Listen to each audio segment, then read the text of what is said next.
Hello, everyone, and welcome to the Transatlantic Call-In Show. This is the place where you guys get to call in and talk to two trans people about all your questions, anything and everything trans-related.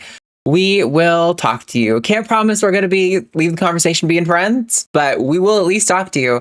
We'll see how it goes. I am steering your ship today. I am Arden Hart, and with me is, of course, Luxander. What's going on, Lux? Hello. You know, I'm having one of those days where I'm like wondering if I need to get a CPAP because I'm like, I kind of woke up because I couldn't breathe today. So I'm like, oh, maybe that's why I'm tired all the time. So that's what's going on in my world.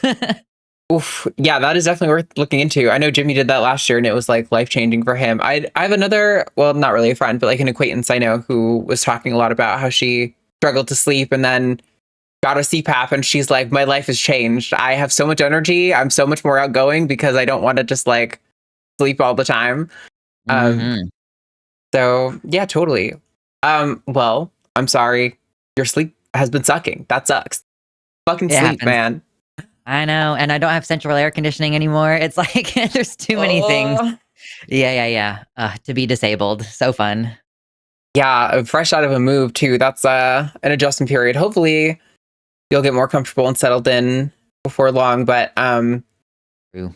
yeah, so we've got a show. We've got a few callers on the line. I see the number is 720-619-2288. 720-619-2288. We do have a few open lines, so if you want to get a call in, now is your time. Best time is always super early in the show or just before the show gets started.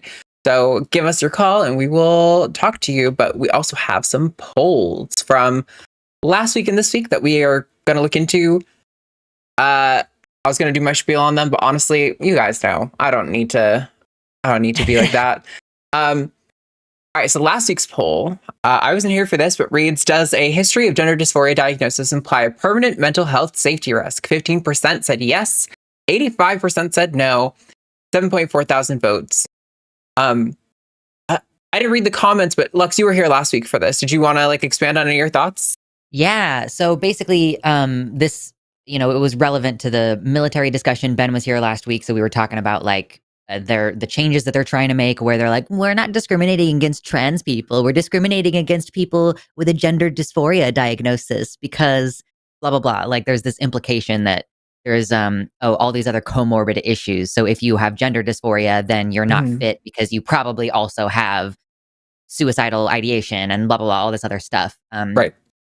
And of course, we discuss this as like, because this is a diagnostic thing, not every trans person has like clinical distress, which is what gender dysphoria is. It's like a measurable amount of distress associated with your gender incongruence.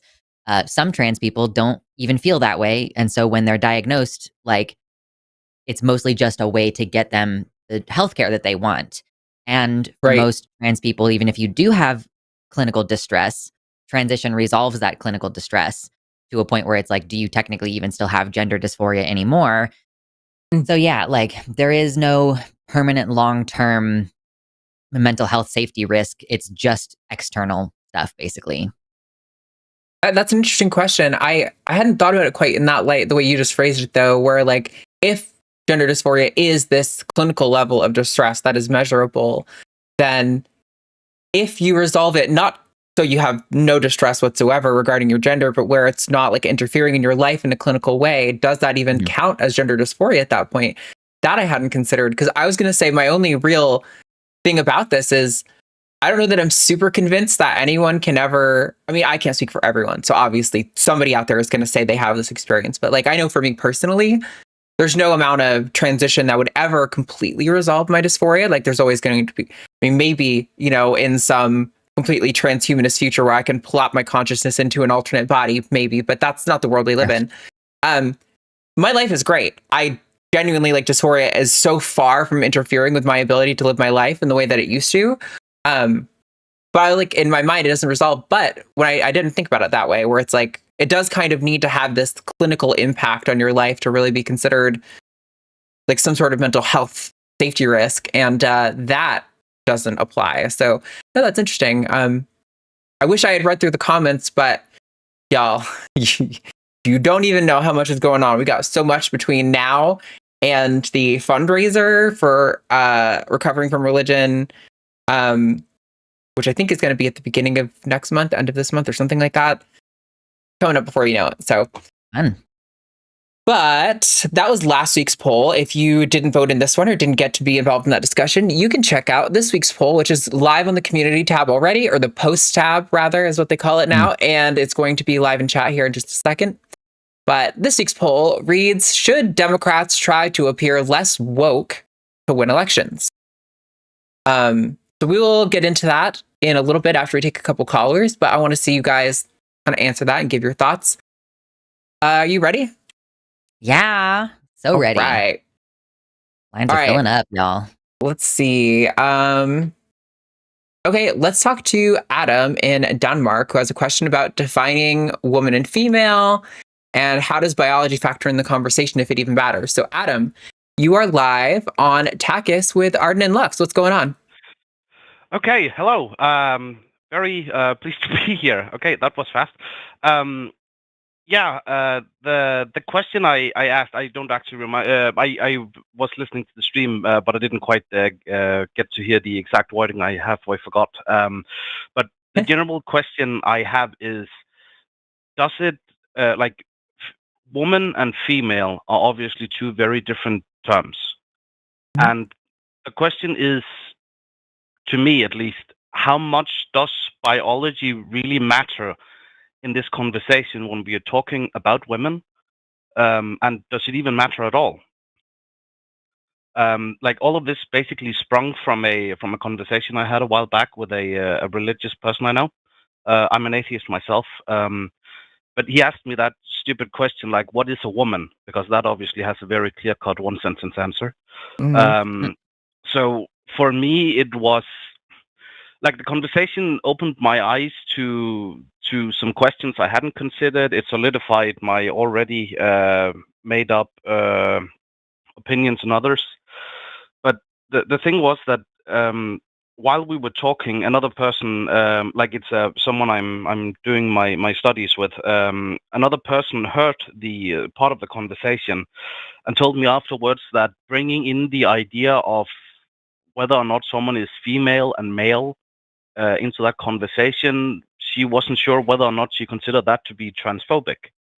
And so I feel like I'm a little lost in some kind of weird middle space that I'm not quite certain exactly where I fit.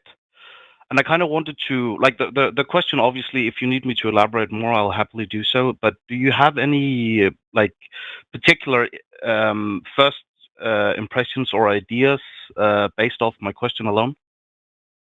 Yeah, I have some thoughts. I mean, I would say that, sex and gender, while they are different and distinct, are not orthogonal. They're not unrelated. I think we can look and see that, 90+% of people end up being cisgender. So there's clearly some meaningful correlation between sex and gender. All that I am advocating for, and that most trans people that I talk to, at least my understanding, maybe I've misunderstood it the whole time, is more that we're saying that those things aren't necessary to be a woman, or they're not necessary and sufficient conditions to make someone a woman. But yeah, no, I don't think anyone's denying that. Obviously, there is some meaningful correlation between their experience of a gender identity and their biological sex. But Alexa, do you have any thoughts on that? I mean, yeah, I guess it sort of depends. If the question is basically does biology matter in a conversation about gender, is it's relevant in some cases and not relevant in other cases. For the most part, women are treated the way that they're treated, not necessarily because of their biology, but because of their social status. Okay. And if me, but I can't see me. Okay, sorry, my internet's being weird apparently. But for purposes of biology, if you are talking about biology, then I would say that gender is not a huge factor in that. If we're talking about who has access to abortion, I obviously I know lots of women who do not need access to abortion, whether it's because they've had a hysterectomy or because they were born without a uterus or whatever. A lot of women I know aren't able to get pregnant, so they're not impacted. Yeah. By no, sorry. I don't know what's happening. My internet is not normally like this, so we'll slim down the many tabs I have open and just see if that helps. Anyway, but I am not a woman, and I am affected by the lack of access to abortion and stuff. So like, clearly, like biology does matter for certain issues, but it's the question of like, is that the dominant part of the conversation? And can you talk about those biological things without bringing gender into it as much? Like, I think that you can. So like Arden was saying, these things are related to one another. Many females are women, many women are females, but like those are not intrinsically connected. And so it's like, when does it make sense to really bring up gender? It makes more sense to bring up gender when we're talking about social issues and who's trying to pass what laws regarding who's allowed to wear pants and stuff like that. So it's just like relevant to context. Yeah. Okay. Yeah. Fair enough. Yeah. No. No. But like the thing was like you'll have to forgive me. I cannot for the life of me remember the name of the guy who he was everywhere on YouTube for a while. He kept on asking people, "What is a woman?" It was a stupid Matt Walsh. conversation. Yeah. Thank you. Ridiculous conversation. So I watched a few of the videos. It was just weird. But one of the things was that, because I do think that you're correct in what you say. But the thing is, like, one of the things I did hear sometimes was people would say a woman is someone who defines themselves as a woman, which to me that makes very little sense. That doesn't seem to explain anything really. So like would you agree with my with the assessment that being a woman is like a social construct we have created, or an archetype, if you will? Yeah, yeah, I mean, I know I don't definitely agree with everything that Stephen Woodford says. I know some of the people in the chat are even gonna roast me for bringing up his name, but he's had some good definitions that I think are good, like philosophically strong. I would agree that personally, when a woman is in the definition of woman, there does become like an infinite regress problem philosophically. I think socially we know what you're trying to say, so it's take that with a grain of salt, but like. Yeah. I would think of it more in terms of like, it's a collection of like aesthetics and expectations and behaviors and things that people associate with like this archetype called, womanhood or whatever. And that is like Judith Butler's performance theory does a great bit talking about kind of what that archetype is. And it's they use this notion of like reification, which is kind of like with each passing generation, like you get taught things about womanhood and manhood by your parents, and you probably like reaffirm or reify some of those, and you change other ones. And so this, sort of collective notion of what it is to be a woman or what it is to be a man in a social sense is always kind of morphing and changing shape. But yeah, I mean, it's one of those things where I think when I'm talking to 9 out of 10 people, getting deep into the philosophical weeds of like coming up with like a philosophically robust definition is not actually worthwhile. But I, as an individual, care a lot about that. And so I try to have those kinds of things in mind. But yeah, it is. I take issue with the infinite regress problem, but I also don't think on the list of problems it's remarkably high for trans people. I think that it's a matter of framing. Because like what I would assert, like yes, I take on Judith Butler's performance theory when I say this, basically. Like, the act of identifying as a woman is an action. So it's like, I don't view it as circular to say, like, a woman is someone who identifies as a woman, because it's one of a series of actions where that person is performing womanhood, basically. And, like, that can mean different things in different contexts. Like, yeah, like a butch lesbian might be performing womanhood in a way that is kind of almost incomprehensible to a mainstream audience, because we typically don't associate like short hair and working on cars with women and femininity. But the fact that she still identifies as a woman means that it is like a very particular kind of embodiment of womanhood. But it all comes back to that initial action of like, a woman is a person who identifies as a woman, meaning a woman is a person who does woman, whatever that means for her in particular. Like, that's how I've started to reframe this as a way that like kind of comes back away from what people say is a circular argument. I disagree, I guess, on the premise that it's a circular argument, because identifying as something is an action that you have to do. I think I don't know. I think that's why I appreciate the appeal to like the aesthetics or whatever, because I agree that when people are using woman in that context, it's almost like they're using two different definitions within, or like a different version of what definition of womanhood in that definition. And so rather than get tripped up on what is not actually a problem, just this is the annoying thing about philosophy, right? I mean, like we're doing maths here. It's like, in order to make it like robust and protected from like sort of like philosophical attacks like that, you can just expound on that, and instead of saying woman in that context, add all the extra details of what you mean in that. But that is, again, cumbersome and really only useful in like a conversation with someone who's philosophically literate and like a proper sit down debate. I don't think it's really useful in this context all the time when we get into the what is a woman discussion. But yeah. And I think that people are constantly changing the goalposts anyway, too. Like, if you tell someone a clear, concise definition of womanhood, are they going to accept that anyway? Or are they just going to retreat to a biological argument and like not accept what you have to say anyway? If you really want to trip someone up on the philosophy of this, start grilling down on like, who are you? Like, if you want to ask what is a woman, I ask like, who are you? And they're like, my name is Joe. And I'm like, no, that's your name. That's not who you are. It's maddening to do this to people because it is like, how do we define things? What is a chair? What is a sandwich? It turns out that all of these things are flexible and context dependent. mm-hmm.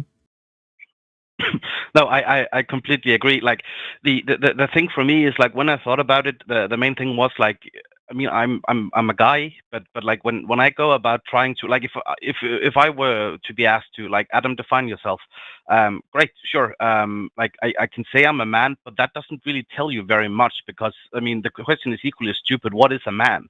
Like I don't have any better questions for that, because it's such a broad like question that I don't really know exactly where it leads, which kind of leads me to question like, is one of the main issues that that the question of what is a man or a woman is basically something we've always taken for granted because it's a social construct, or is the issue that we don't currently have, or maybe will ever have, the proper vocabulary to say what is an actual man or woman? Because I'm and it could just be me, but I'm not exactly sure if, like, even if I were to try, I'm not sure if I could actually say what a man is. It seems to be more complex than people want it to be sometimes. Yes, you're identifying like set theory and the problems that there are with set theory. And like also, I think it's worth pointing out that when somebody says what is a woman, and they might come back with, well, my definition is an adult human female, they think that by providing that definition, they've drawn a line around a group of people that is going to include everyone they want to include and is going to exclude everyone they want to exclude with no exceptions, right? And that because they can give you that short little quippy definition, that they have excluded trans women, distinctly defined, women as cis women, and that their job is done.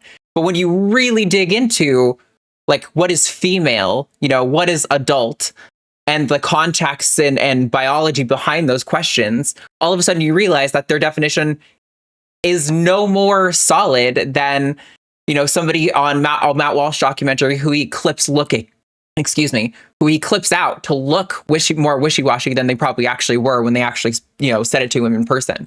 So it's meant to manipulate the listener into thinking that the speaker has a solid grasp on a concept, when in fact, when you actually dig down into it, you'll expose the fact that they don't, which is why so often on the show, we get into conversations about like, what does it mean to be female? Like, what are we have all the intersex conditions where, you have someone who is phenotypically male, but like genotypically female. And like, there's plenty of examples of similar conditions like this. So, but,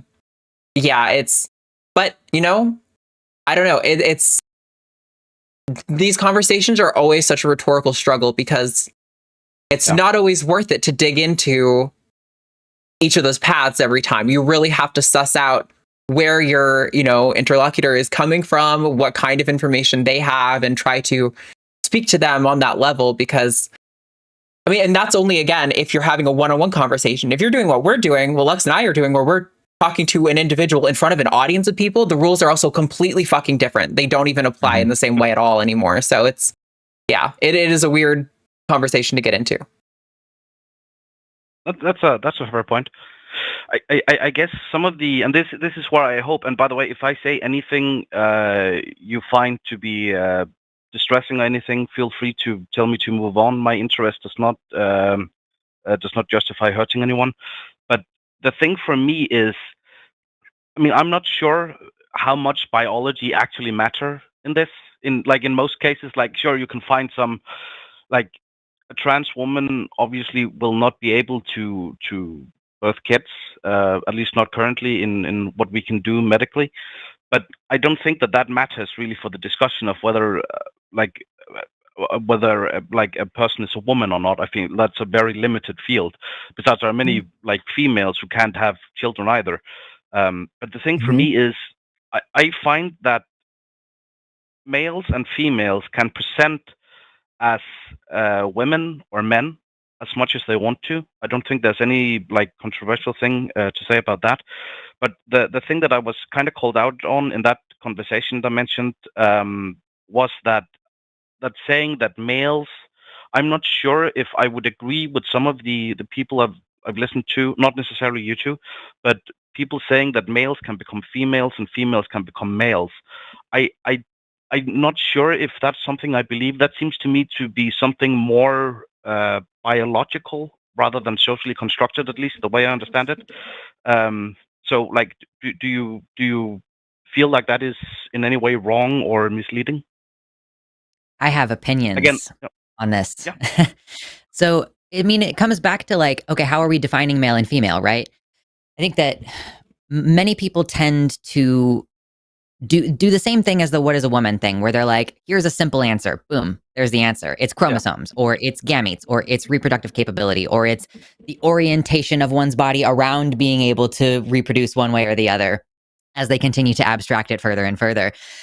But like, if you really, really look at sex and how we define it, and like if you look at a graph of like what sex people actually are, like there are so many different characteristics that comprise how we define sex. Like phenotypically, we typically consider breasts to be a female feature, right? If trans women can introduce estrogen, which is literally the same as like a cis woman taking birth control, it's just estrogen, then her body creates breasts, and like that is a phenotypically female characteristic. And like basically all things that we use to define sex, whether it's your hormones, whether it's your physical characteristics, whether it's your genitals, whether it's your gametes, all of those things are changeable except for chromosomes. And then like there's also the fact that like most of us don't even know our chromosomes. How many trans people are actually chromosomally intersex? We do not know, because that's expensive and pointless to test for that. So like from my perspective, I do think like you change so many characteristics that it's like, I frankly like feel dishonest saying like, especially if like when I was like on a different like transition track where I was like, I'm definitely going to do all these things and I'm on testosterone and everything. I felt like it was literally physically dishonest for me to say I'm female, because I wasn't. I am not still. Like I don't know that I fit cleanly into that definition anymore, just on a like an objective factual stance. So yeah, for me, trans people have the power to change so much of their sex, like so many different characteristics of their sex, that it is kind of pointless to say that they can't really change their sex. Because it's like, what material thing is different between Arden and any cis woman? Like, what material difference is there between them? Fewer and fewer differences every year that passes, basically. So yeah, that's my kind of shtick on that. Yeah, I feel very similarly. I think I know lots of trans women who are a lot more confident being like, I am female. I personally am not comfortable saying I am female, but I definitely would agree that like I have so sufficiently changed so many of what could be identified as like my sex characteristics that also calling me male doesn't feel accurate either. Like I just tend to abstain from making a claim about what sex I am, because it feels like just a waste of time, and it doesn't actually like apply to anything, right? Like medically, when I'm at a doctor, like because of the hormone regimen I'm on, a lot of the things that they're going to evaluate me for are going to treat me as if I was a female. Legally and socially, I get treated the same as other people who tend to have, female designation. So it's like, to the extent that I am actually a male, it doesn't seem relevant in almost any domain of life except, like Lux is saying, potentially like my chromosomes, I guess. And like my chromosomes don't interplay into my life almost at all. And by the way, I haven't talked about this because I have just baseless speculation, right? I've wondered in my life if I have like Klinefelters or something, because I know one of the features in like people assigned male who have Klinefelters is like longer limbs and things, right? All of my family are super short. I am way taller than everyone, and I'm not even tall. I'm 5'10", but like everyone in my family is pretty short, and I tower over all of them. They're like little weird things where I'm like, oh, I wonder that could have been a thing, but I don't really know, and I don't really care because my chromosomes are irrelevant. But yeah, I just find the conversation about whether or not males can be females or vice versa to be like kind of missing the entire conversation. Like males can change, you know, people assigned male can change a lot of those quote unquote male characteristics. That is just a fact. Can they change them sufficiently that they become, you know, ontologically female? I don't know. That seems like a silly and unknowable thing to me. And so I tend to not spend time on that conversation. Do you want to elaborate slightly on something that Arden just said before you get the... Sorry, Adam. I want to give you a chance. I just want to be super clear about something that Arden just said. Yep. Arden's cardiovascular disease risk is the same as a female. Like when we say this changes your biology so much that blah, blah, blah, like if she goes to the doctor, they're going to give her the amount of medication for cardiovascular. Gone. Oh, okay. We're trying. I'm sorry. I don't know what's wrong with my internet today. But yeah, so like when we say like they can change so much about their physiology, like literally stuff like cardiovascular risk and breast cancer risk and stuff, they go completely into alignment with the gender that they're transitioning into, basically. So yeah, go ahead, Adam. Yeah. No, like I basically just wanted to say that I think I agree with most of what was just said. Like the idea of like categorizing women by the chromosomes obviously to me seems ludicrous. There are a bunch of conditions which could mean that women are born with XY or men could be born with XX. I mean, it seems ridiculous to limit it to something so small. And as we already talked about, the idea of giving birth or not, many females are not capable of giving birth due to a wide variety of reasons. So yeah, I think that actually helped me understand a little bit better some of the questions I had. Like the main thing for me was like the question I asked to the call screeners. By the way, I would like to apologize to the call screener for talking her ear off. That was not good. However, I will say, but I will say that the last question, like, does it even matter in regards to biology? I don't really think it does when we are talking about women. I mean, if they want to have a chat about anything, like the people who disagrees with this proposition, I would say they should rather ask what is a female. But as we've already talked about, I mean, it seems ridiculous to even start that because it's such a complex question that would just draw a very small circle about around a very small number of individuals. So I don't really feel like it's a good question at all, and I feel like it might be more misleading than it would actually be helpful in any way. I mean, again, as you've said, it's such a small part of your life that could potentially be affected. I mean, I think it was Lux who said that when Arden goes in and has medical tests, I mean, she's given the same amount of medicine as a woman would get. I mean, so what are we even talking about at that point? I mean, it's some idea that maybe there could be some part that's more male than female, but I'm not certain that any of us could say the same, could say any different. I mean, I don't know how much of my body is male compared to where I would more be classified as a female because of, you know, I inherited genes from both my parents after all. Exactly. Yeah. Like we spent so much time on this talking about how it applies to trans people and whether or not we are actually in category A or B, when it's like, but this fuzziness exists universally across like human biology. Like this is why it's so frustrating when people like Richard Dawkins are so anti-trans, because diversity in biology is like a necessary component of a healthy population. Like diversity of genetics is what makes a population strong, right? Like that's why often species that produce asexually, not in every case, but in many cases, they actually struggle and like those species don't last as long because they aren't as genetically diverse. So like, you know, if a certain disease comes along that affects one of them, it could wipe them all out really easily. Whereas when you have a diverse population, like there's bigger resistance on a population level to a lot of these things. So yeah, like human biology is so diverse and complex, and this is an attempt to boil it down, mostly because, let's be honest, they're uncomfortable. They think we're, we often say they think we're icky. That's kind of like our funny way of framing it. But like, it's that they're uncomfortable with trans people existence for one reason or another. And that is really what it boils down to. They want things to be simple and not confusing for them again. And like, good luck putting the genie back in the bottle. I mean, apologies for the French, but anyone who finds it icky to call the trans woman a woman, screw them. I don't really care about their opinions when it comes to stuff like that. But like the thing for me is that, again, and I do think you've answered this very well. I mean, I don't think biology really matters in this conversation, which seems to be what a lot of people on the other side. I mean, I'm, again, as I mentioned at the start, I'm from Denmark, and so for me, like, and I'm left-leaning in Denmark, which means that to a lot of Americans, I would be a communist. I'm quite okay with literally. Yeah, that would be terrible. But yeah. To me, when I see a lot of the videos on YouTube from right-leaning Americans, to me that just seems insane.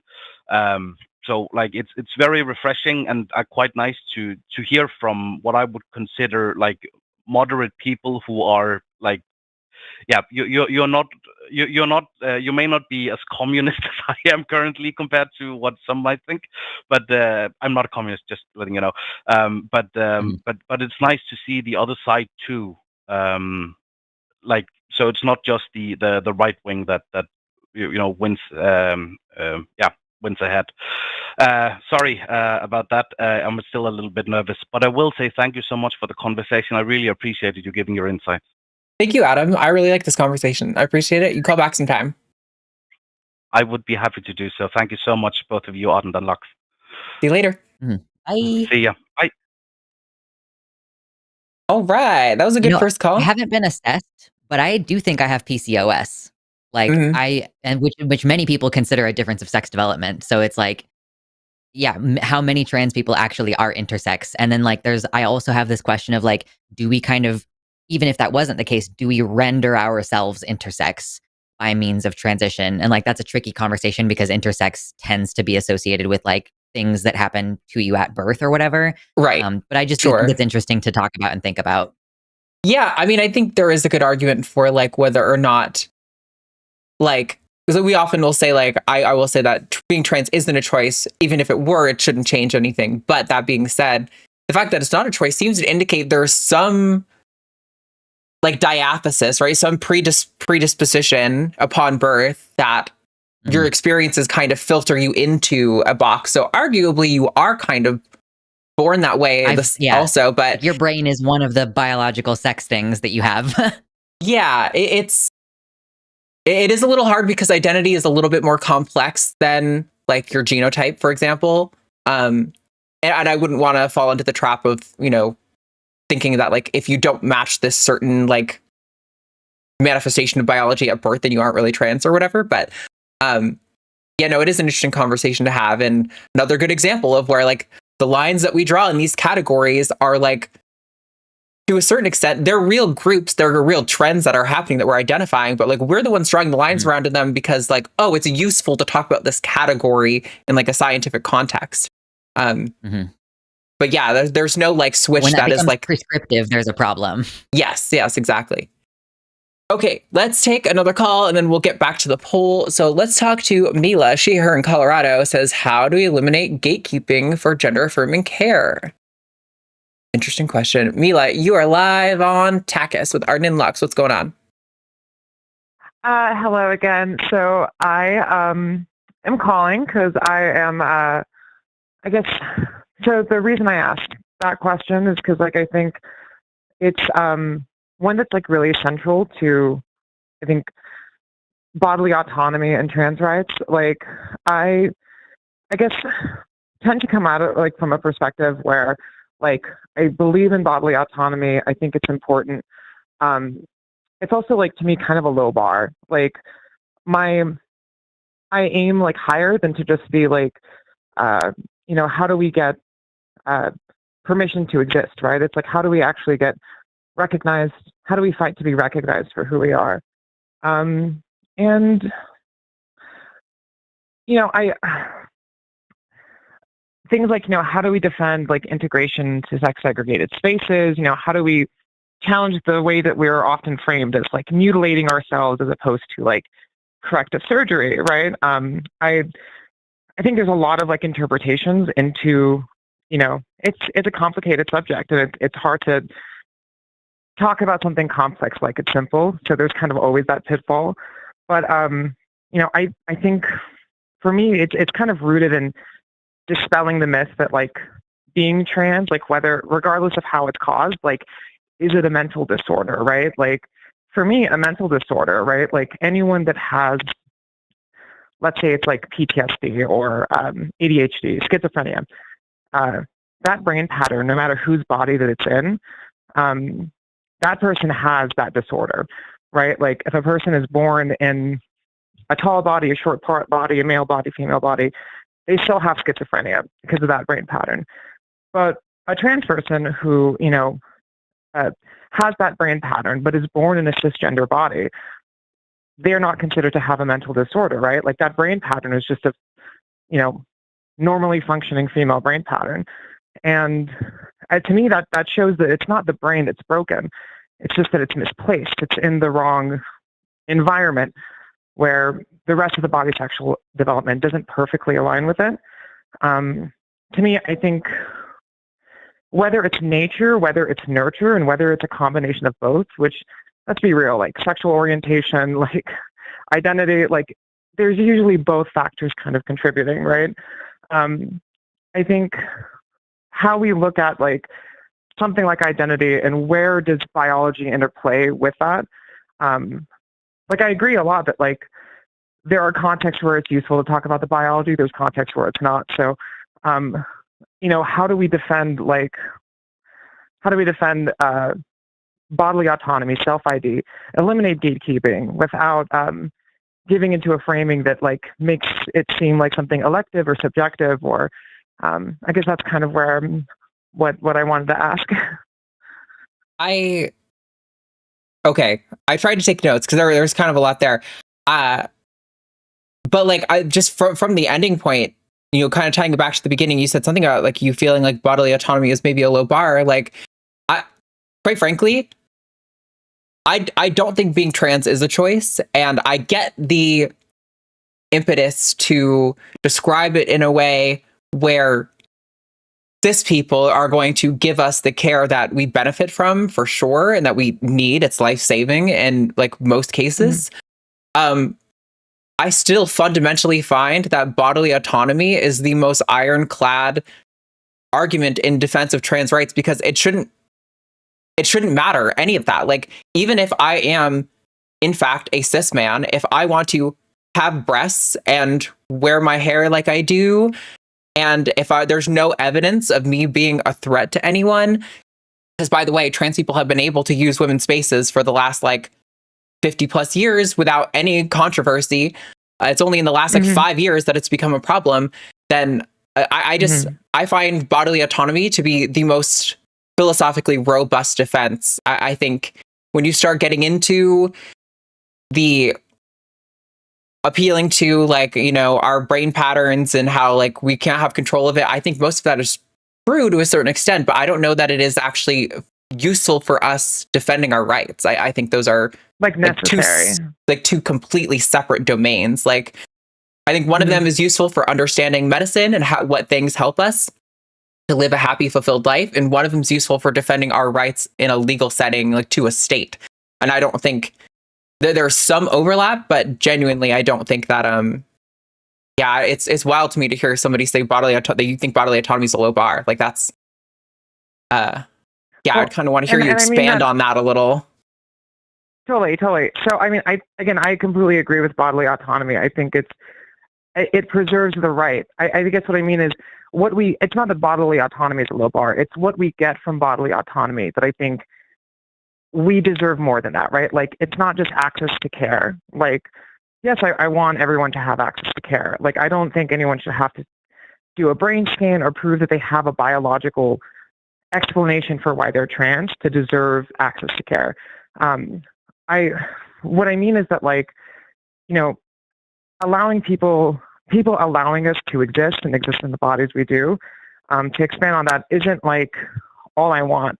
What I want more than that is that, like, we are recognized legally, socially, to say that our identity and our gender is valid, and that we deserve rights based on that. Like, often you'll hear someone like Cenk Uygur be like, trans people are entitled to constitutional rights, which to me sounds like, yeah, a trans woman is entitled to all the rights that a man has, which is like missing kind of the point of why people oppose trans advocacy or trans inclusion in the first place, which is like, you know, it's not just about being like, I'm a human being, I deserve rights. It's, I'm a human being that is a woman, whether that's because of nature or nurture or biology. I would say that a stronger defense of bodily autonomy is, or for me, the strongest defense is down to like a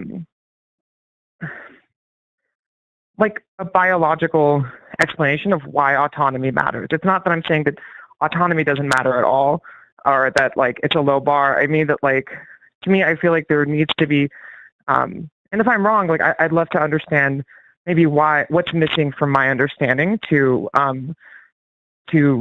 like understand like a more full picture, right? But I mean, again, like, go ahead. Like, you repeat, like you're talking about, like, oh, Cenk Uygur said, I think you're right about your interpretation of what he means when he says that, but also, like, Cenk has been a leftist. Well, you know, he has been framing himself as a leftist for a long time, I should say. He's heard all of these biological arguments. He knows all of that, and he's still, granted, that's because Cenk, I think, is ideologically fucking weak as shit. I don't know if he actually has any real values based on how he's been acting. No. But like that, clearly, like, knowing all of those facts about trans people and what we benefit from and our, like, all that, none of that matters to him, right? And so I'm like, it feels like, I don't know, just, it's so much harder for someone to say you don't deserve the freedom to live the life that you want to live. That is way harder of a position to defend than like to dispute the science, right? Because we're dealing with a body of power that is openly anti-scientific. Like, RFK Jr. is the head of our Department of Health and Human Services. He is a complete fucking nut job who knows nothing about biology or health. He has actively contributed to the deaths of so many people due to his anti-vax information. Like, I don't think, I don't know. I don't think facts will cure fascism. Like, that's not what I'm not saying that we should recite textbooks and people who don't believe in climate change or people that don't believe in vaccines, right, like, are going to suddenly be like enlightened by, they're not interested in the facts to begin with, right? For me, it's not about like, I don't think it'll cure fascism, right? It's about like kind of stopping the infection from spreading to people that have good faith, but let's say have their ignorance weaponized by people who misrepresent, you know, what it means to exist in the form that we exist in, right? That's kind of more so the the reason I bring up someone like Cenk Uygur. You know, I mean, honestly, I think he's being an opportunist. I don't think he's like, you know, I don't know. I agree with you. I don't think he's like knows the biological, like, I don't think he cares about the biology to begin with, right? But like a biological, like, reality is that modern medical technology will never be advanced enough to detect the nuances in human biology that give someone their gender, that makes someone's brain gender, that makes someone's brain sexually differentiated, like, regardless of how that manifests. I think it's not that, like, a person's, whether or not someone is actually trans or like biologically trans should determine our rights. I think it's ultimately like the outcomes of, you know, changing your gender, right? Whether that's medical or that's like your haircut and the way you identify. So like when I say I want more than bodily autonomy, it's like, what I'm saying is like, how do we make that argument that, like, you know, just because a person is free to do something, that also means other people are free to discriminate against us. And that's what I don't want. I don't want to be like, well, I'm free to, you know, But exist they are. But here's the thing. I mean, so I want to pass it back to you, and I also want to get Lux in here shortly, but I'm struggling to see exactly what the point of this is, because also, like, people do have the right to be bigots, and they shouldn't have the right to discriminate against you in, like, the essential areas of, like, housing and education and employment and all that. But, like, I have zero interest. Like, I want to move society, obviously, to a more accepting trans, like society overall.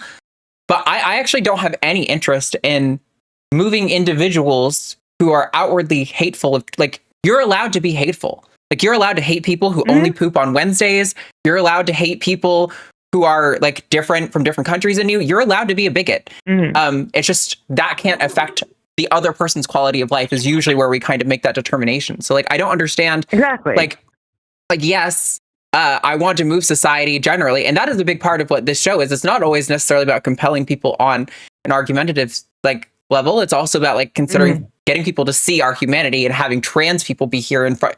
It's a lot harder to advocate against our human rights when you're actually talking to us than when you're talking to some, cis white politician about that. But, like, right. Yeah, I guess I'm struggling to see what kind of where's what the point of this is. Like, what are you trying to advocate for? Where do you want us to get to? Sure. I'll let Lux contribute just because I'm curious her perspective as well, or I'm so sorry, their perspective as well. I don't actually know Lux's pronouns. I'm sorry. Do you mind telling me what the pronouns are? I'm the base it. I'm not going to get mad if anybody uses they them pronouns, though. I'm kind of like don't care anymore. But for the purposes of the show, yeah, like usually it's pronouns. So I'm not interjecting very much in this conversation because I feel like we're basically just having the same conversation we already had a couple of weeks ago, Mila, like where I feel the same kind of confusion that Arden is expressing, where it's like, I don't know who you're trying to package this argument for. Like, I feel like what you want is like, you're trying to clarify your arguments in a way that you feel like you can have a strong argument against discriminatory laws, right?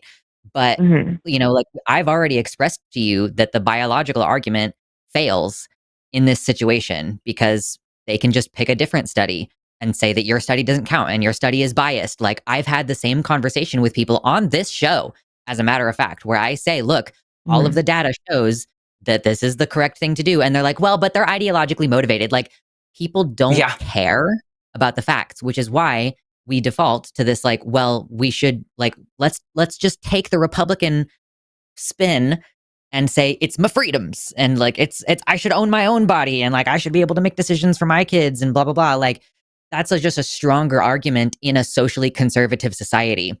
Now, if you really want to hammer in on the biological stuff in the sense that, like, if someone else is saying like, well, these people that I trust say that biologically you're always going to be a man or whatever, it's like you can compare that to like, okay, well, how do you feel about their stance on funding child cancer research?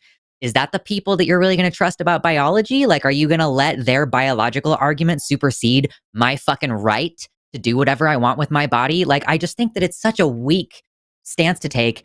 And like, I'm not casting aspersions on you in this way, but it is very transmedicalist to be like, I'm seeking a biological explanation. And like, we're also having two different conversations. Like Arden said earlier, is like the way that the call screener packaged your question today was more like, how do we remove gatekeeping from accessing gender affirming care? But now we're having a conversation about policy. So it's like, these are two different things. Because my answer to how do we address the gender affirming care, the gap in access there, is to model gender affirming care off of the model that is presently used for cisgender people. That's an easy question to answer. But I feel like, whenever we have this conversation with you, it kind of like sprawls around and it's like hard to figure out like who are you doing this for, or like what is it you're trying to achieve, what is the end goal. And then like even when we ask you like what is your end goal, it's very unclear what it is that you're actually trying to get by refining this portion of your argument. And it may just come down to we simply disagree. If you just think that a biological argument is the strongest, we simply disagree, and we probably won't ever find a place in the middle to meet, you know? Mhm. So let me bring it back to the question I asked, right? Which is like, how do we protect gender affirming care and like reduce exclusion? I think it's with I do think that it's with describing it as a medical condition, not in the sense that like again, not in a way that would get rid of bodily autonomy or self-ID, because I think biology would prove that those are the strongest diagnostic tools we have is self-ID, is someone saying, hey, I can tell you this is what I'm feeling, this is what I'm experiencing, this is what's going on in my head. We can't rely on a brain scan. We can't rely on someone else's idea of how to prove that. As far as like the bodily, kind of taking that right-wing framing and saying like, hey, like I have the right to do what I want with my body, right? In a sense, I agree with Arden that like, I don't care to move someone who like looks at a trans person and says, ooh, that's, I don't want them in my space, right? Like you have the right to be an asshole, right? You don't have the right to say, what I would say is you don't have the right to say that, I'm an asshole, therefore you're not allowed to eat at my restaurant. You're not allowed to enter this locker room. You're not allowed to be part of my women's, this or that. So the reason I emphasize the importance of, I guess, biology is that I think it makes a more resilient position that's harder to misrepresent and harder to. How is that going so far though, Mila? Like, I just need to interject on here. It's kind of like when people say like, oh my God, the answer is voting. Like, how many times have you voted and the opposite thing happened? Like, okay, I want you to know, Mila, and like maybe you're not as learned on like the history of this stuff, but like this is the original. How do we get acceptance for trans people in society? Like literally, we created a whole diagnostic criteria. We created a whole system of like, you have to go to the therapist and say you've identified as a girl since you were a baby.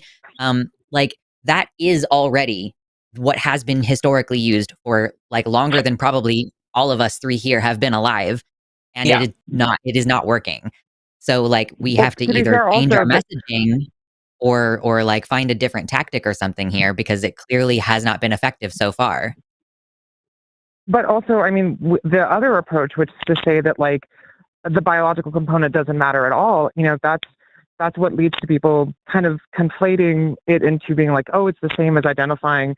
I feel like that's a false dichotomy, though. Both. No, I feel like that's a false dichotomy, because the people on the pro-trans, the bodily autonomy, the like maximal access position are not saying that, oh man, I got ADHD moment, but no one's saying that biology doesn't matter. Yes, exactly. Nobody's saying biology doesn't matter at all. You guys are saying that. But that's the dichotomy you presented. That's the dichotomy you presented, though, that either it's a fact of biology or it's not at all. And that's not real. Like, that's not the situation we're in. Like, you're creating this false dichotomy to say, oh, this is better because it's either this or this other thing, when it's actually this or 10 other things that are far more defensible than the one you presented. Do you mind clarifying what the 10 other things are? Just so I understand. There's not quite literally 10 things, but I mean, like, for example, like we were talking earlier to a caller where we were saying, biology isn't a necessary component of what it means to be a woman, but it's clearly not orthogonal. It's not unrelated. Like, it clearly has a significant correlation because most people are cis. Mm-hmm. So like the position is not, again, it's not no biology or all biology. It's, biology, there's also like a middle ground and several gradients in that position of where biology exists and is relevant, but it's not necessarily like the most important or like the most valid factor in what makes someone's identity. I completely agree with that. In fact, when I started the call last week with Ben, like I started by saying, I think both components are necessary for seeing the complete picture of what's going on. Like, whether it's nature, whether it's nurture, whether it's both, right? It's still real. Like, I guess where we're disagreeing maybe is like, I would say that it's real from a biological perspective, like in the sense that like it is like. I mean, Arden and I both agree with that. I don't know if you were listening to the call previously, but we think that like there is an intersex component with the brain, perhaps, or maybe more trans people are intersex in ways that they just haven't been tested for. Like, yeah, we totally agree. We just think that that is a very weak argument when we're talking about like who gets access to care and who gets like I guess like the thing that we haven't focused in on is your accessing female restrooms thing. Like, should we make a biological argument that trans women belong in the female restroom because of biology? Like, no, I wouldn't say that's a biological art, because look, it's not only like we can have a conversation about, look, you know, can a trans person change their sex? Can a trans person, like, you know, is the person's sex, you know, aligned with, you know, through medical transition? But then also, is sex relevant in this context? Like in the bathroom, to what extent is biological sex relevant, right? Like, we're not looking at other people's genitals, right? Like, there's stalls, you know, like it's, you know, I think my framework, or like my approach is, you know, I try to distinguish between the two, right? Like, can we have a conversation about whether or not, you know, it's justified to reclassify a trans person's sex after a certain point of medical transition? That's one argument, or that's one conversation. And then the other argument is whether or not a person lies here or there on the sex spectrum, right, through medical transition. To what extent is it relevant in a certain context? Like in sports, to what degree is biological sex relevant? I is it feel relevant like in chess, or? I feel like this framework, though, like cedes the Republican ground to a certain extent on like honoring that there is a legitimate debate here, when the fact is, if they think that trans women are a threat in public spaces to cis women, it's their job to show that. And they can't do it because it's not real. It's not a real thing. They can point to individual stories and go, see, look, I found this one story. But again, that is anyone who has any understanding of logic or reason or science, that's anecdotal. That doesn't actually represent anything. So like, I feel like, again, this is why, like, listen, Mila, this, to me, what it sounds like is, because I know you're a scientist, it sounds like you are coming at this like a scientist, thinking that the world is going to receive it like other scientists. But the fact is, the majority of Americans, the people deciding our rights and the people who we're trying to appeal to for culture, are fucking stupid most of the time, or they just outright deny facts maliciously.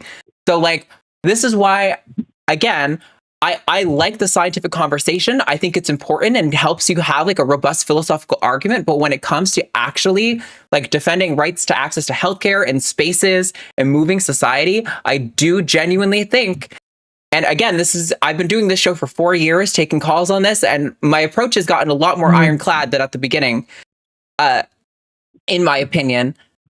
Is that the social bodily autonomy argument is genuinely the most robust. And I realize that bodily autonomy doesn't necessarily gain you access to like a room or restroom or something, but what gains you access to restroom is that is a socially reinforced thing, right? Like, there's no scanner that you go through that detects your sex. If they see a bearded person walking to the women's restroom, that is a socially reinforced thing, right? So it's like,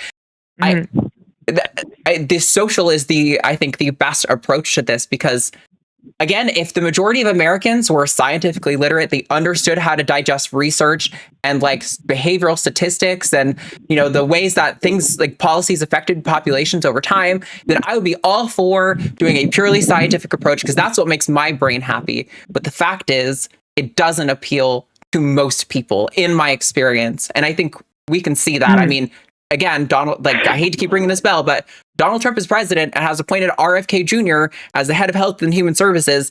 Clearly, a significant portion of the American population does not give a flying fuck about fact or science or reality, which is why I'm like, I think that framework cedes the ground to the Republicans that there is a debate and that we need to defend our side, when in reality, there's nothing that I'm defending. I'm just living my life day to day. They want to interfere with my ability to do that. They need to actually make a case for it to remove my rights.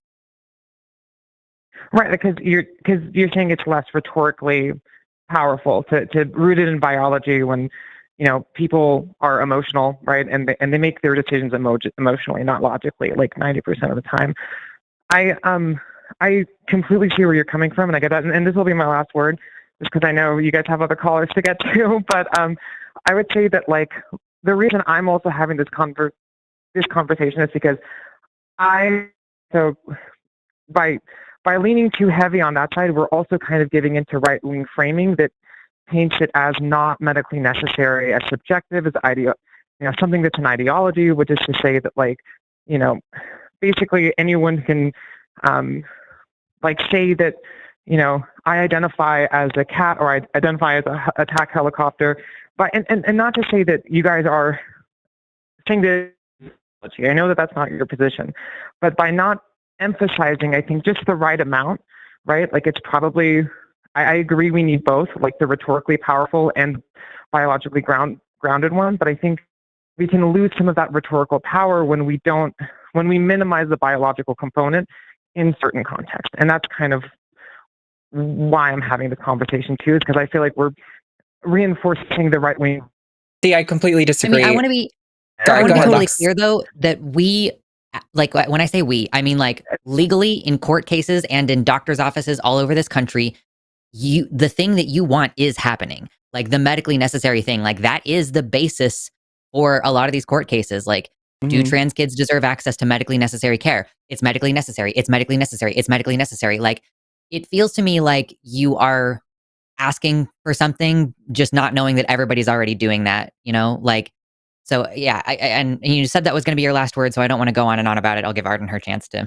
Yeah, my only last thing is you're saying that you think that the social framing sees the ground to Republicans, but then the way you, and maybe it was just a series of bad examples, and that could well be. But then you were like, it's either the medical thing or I can identify as an attack helicopter as like the alternative. And it's like, no, but that's not slippery slope, that. I was gonna say that's not the position we're taking. Like that's not the social position. So it's like another false dichotomy that and I think that is ceding the ground to Republicans. And the fact that Republicans go there doesn't mean that we are wrong for making the argument that we are making just because they're doing a slippery slope. Like that has never been the basis by which we are crafting our arguments. Is like, oh no, what if they slippery slope this? Yeah. So I mean, we do got to move on, Mila. So I'm gonna let you go, but I appreciate you calling in. Yeah, thanks for calling and stimulating conversation. Yeah. Have a good one, guys. Thank you. Bye-bye. You too. Bye.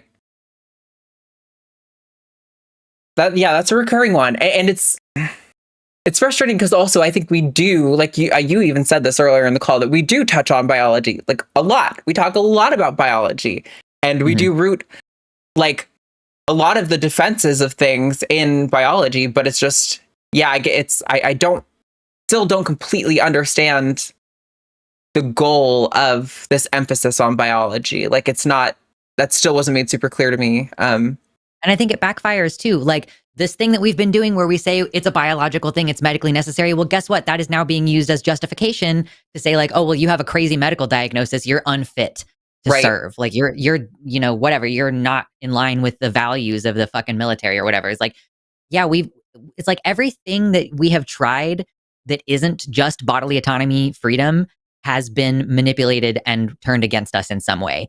Like all of these biological arguments, all of this medically necessary stuff, like treating it any different. This is the other thing too, is like, I always try to hammer on this, is like, we already have a framework for medical access. You do not need a diagnosis to get birth control. You do not need a diagnosis. Well, technically you get a diagnosis of low T if you're a cis man and you want T, but it's all subjective. You just say, I'm tired all the time and I can't get my dick hard, and they'll just fucking give you testosterone.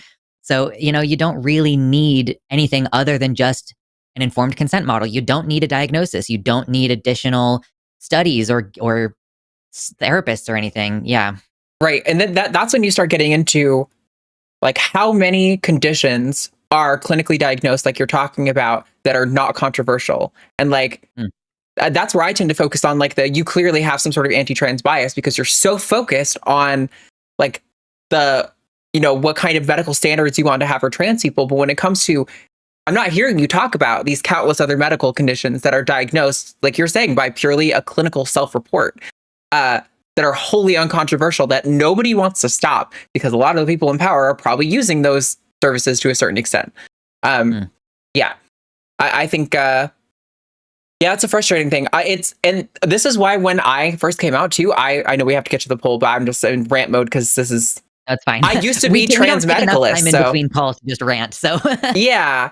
And like, I really came at my transition from like a trans medicalist point of view early on. And I was definitely trans medicalist for a while. And so like, I understand when you have such a personal medical relationship to your own transition, why you feel like that is your way, your path. Like if that is taken away from you, then, or if you, that is like what's at threat. But I think it's really something that's much broader.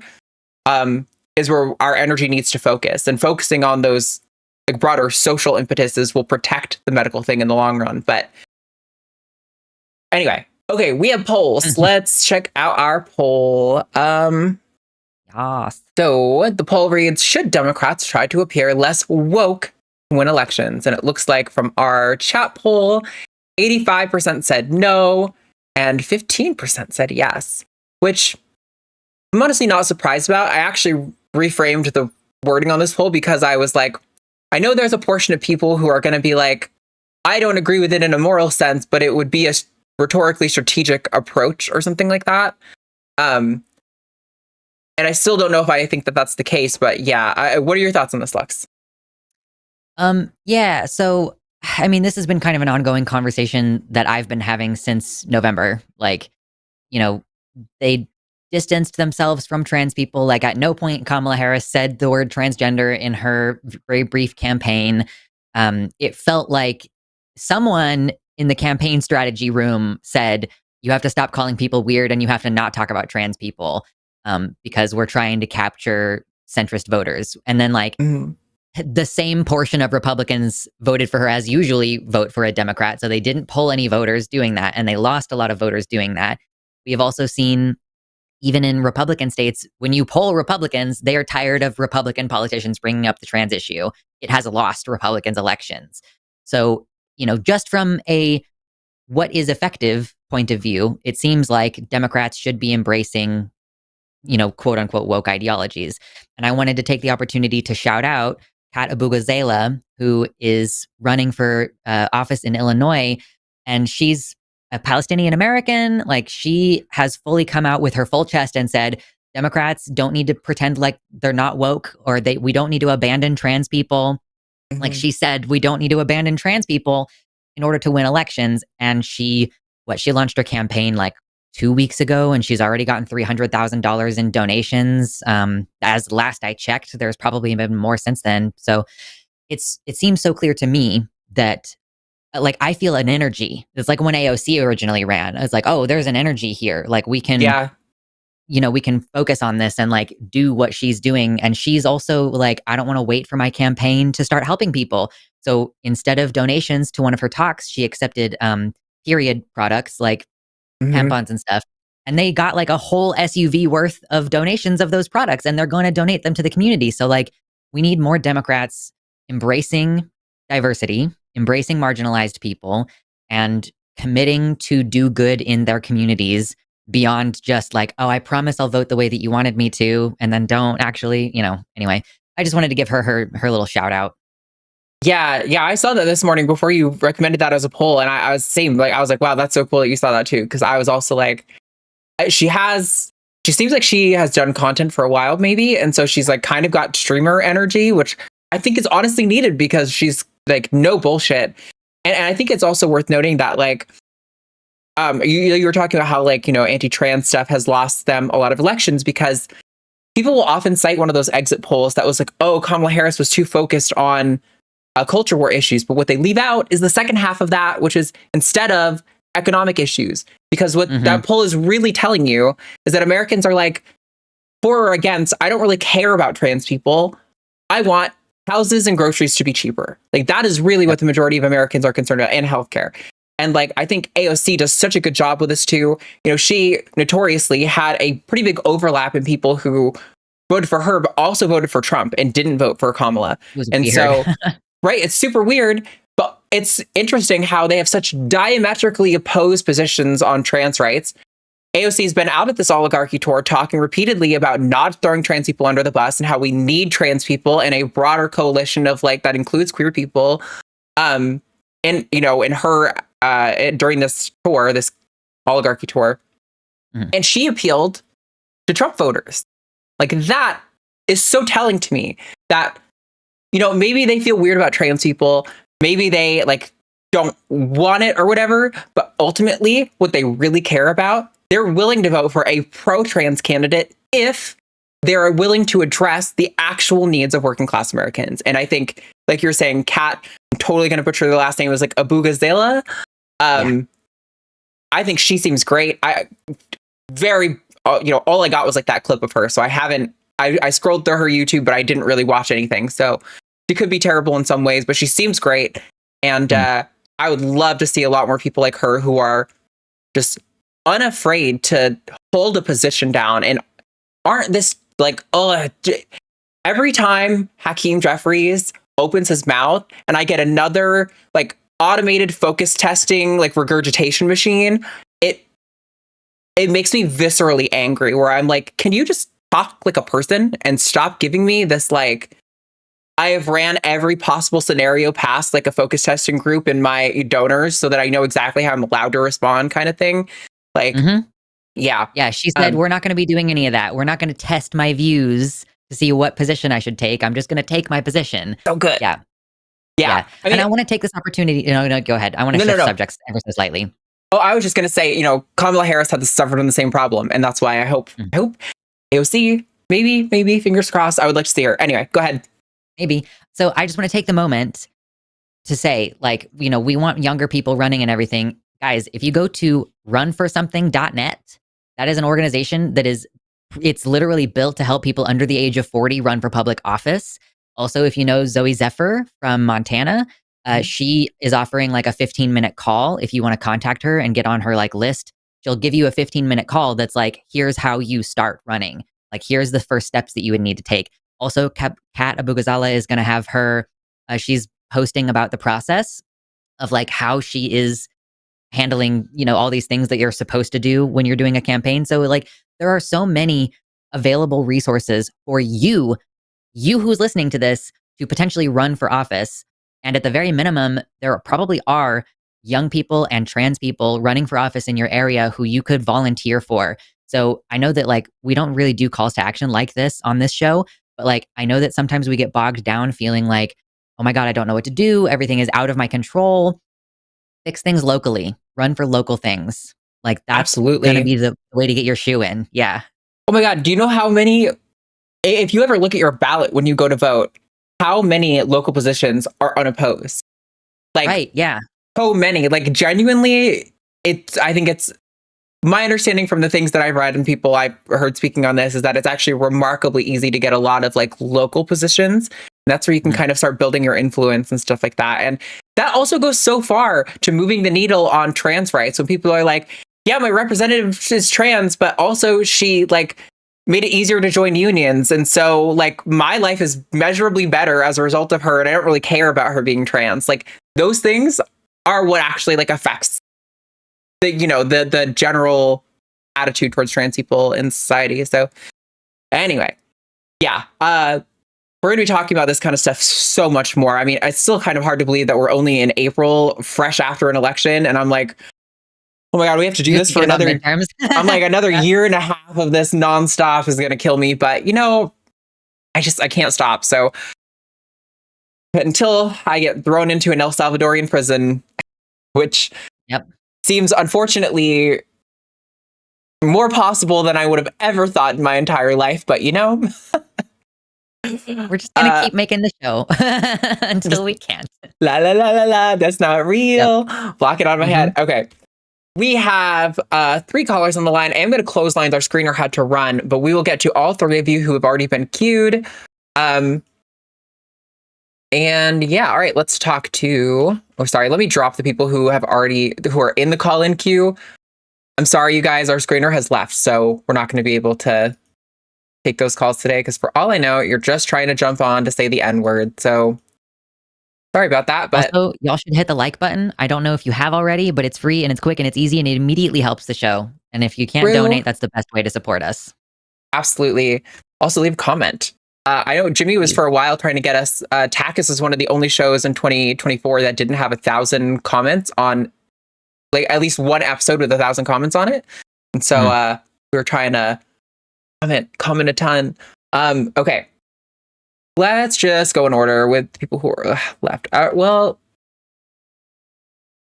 interesting. Let's take Shadow first.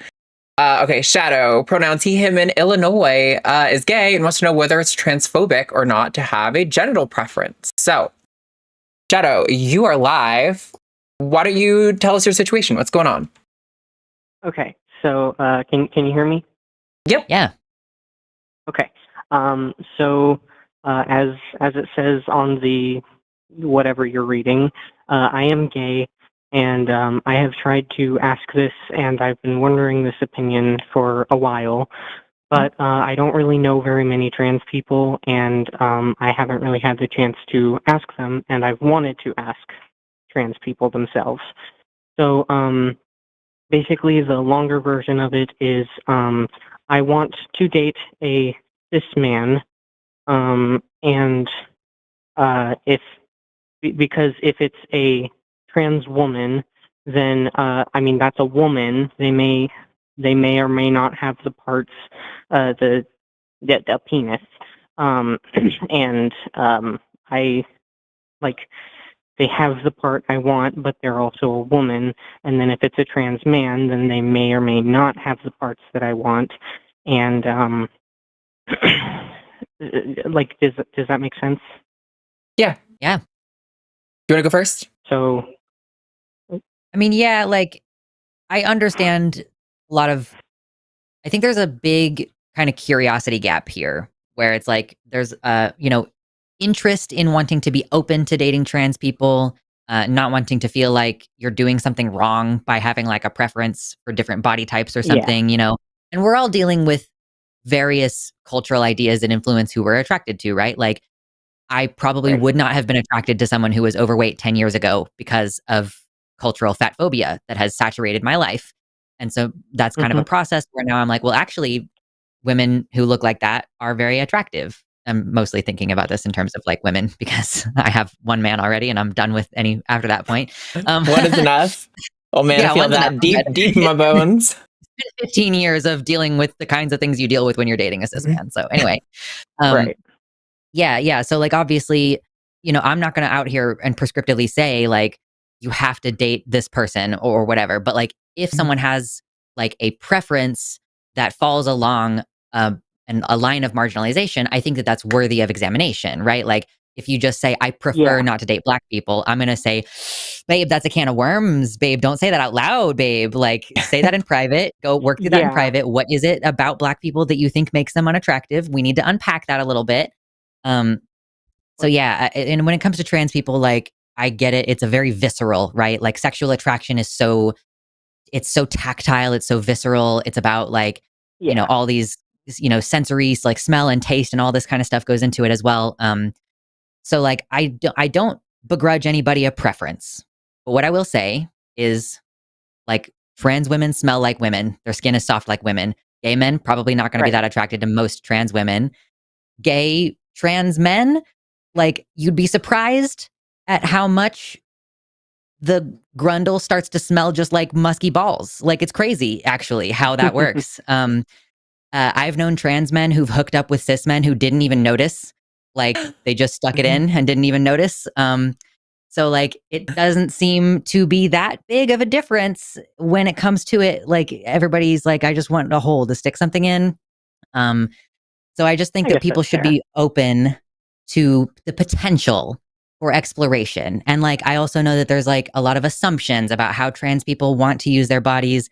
Maybe that trans girl doesn't want you to touch it anyway. So like why are you worried about whether she has a penis? Like, it's just kind of an area where I would like to see people have more open-minded curiosity and exploration and not just like I won't Right. date that kind of person because of the kind of person that they are. Yeah. And I would like to consider myself very open to trying pretty much almost anything new. So like I'm not boxing myself in. I'm willing to try something with a woman, and I'm also like perfectly open to trying something with a trans man or a trans woman or something. Like I'm fine with trying something. It's just that like in my head, like it doesn't really click, if that makes sense. Yeah.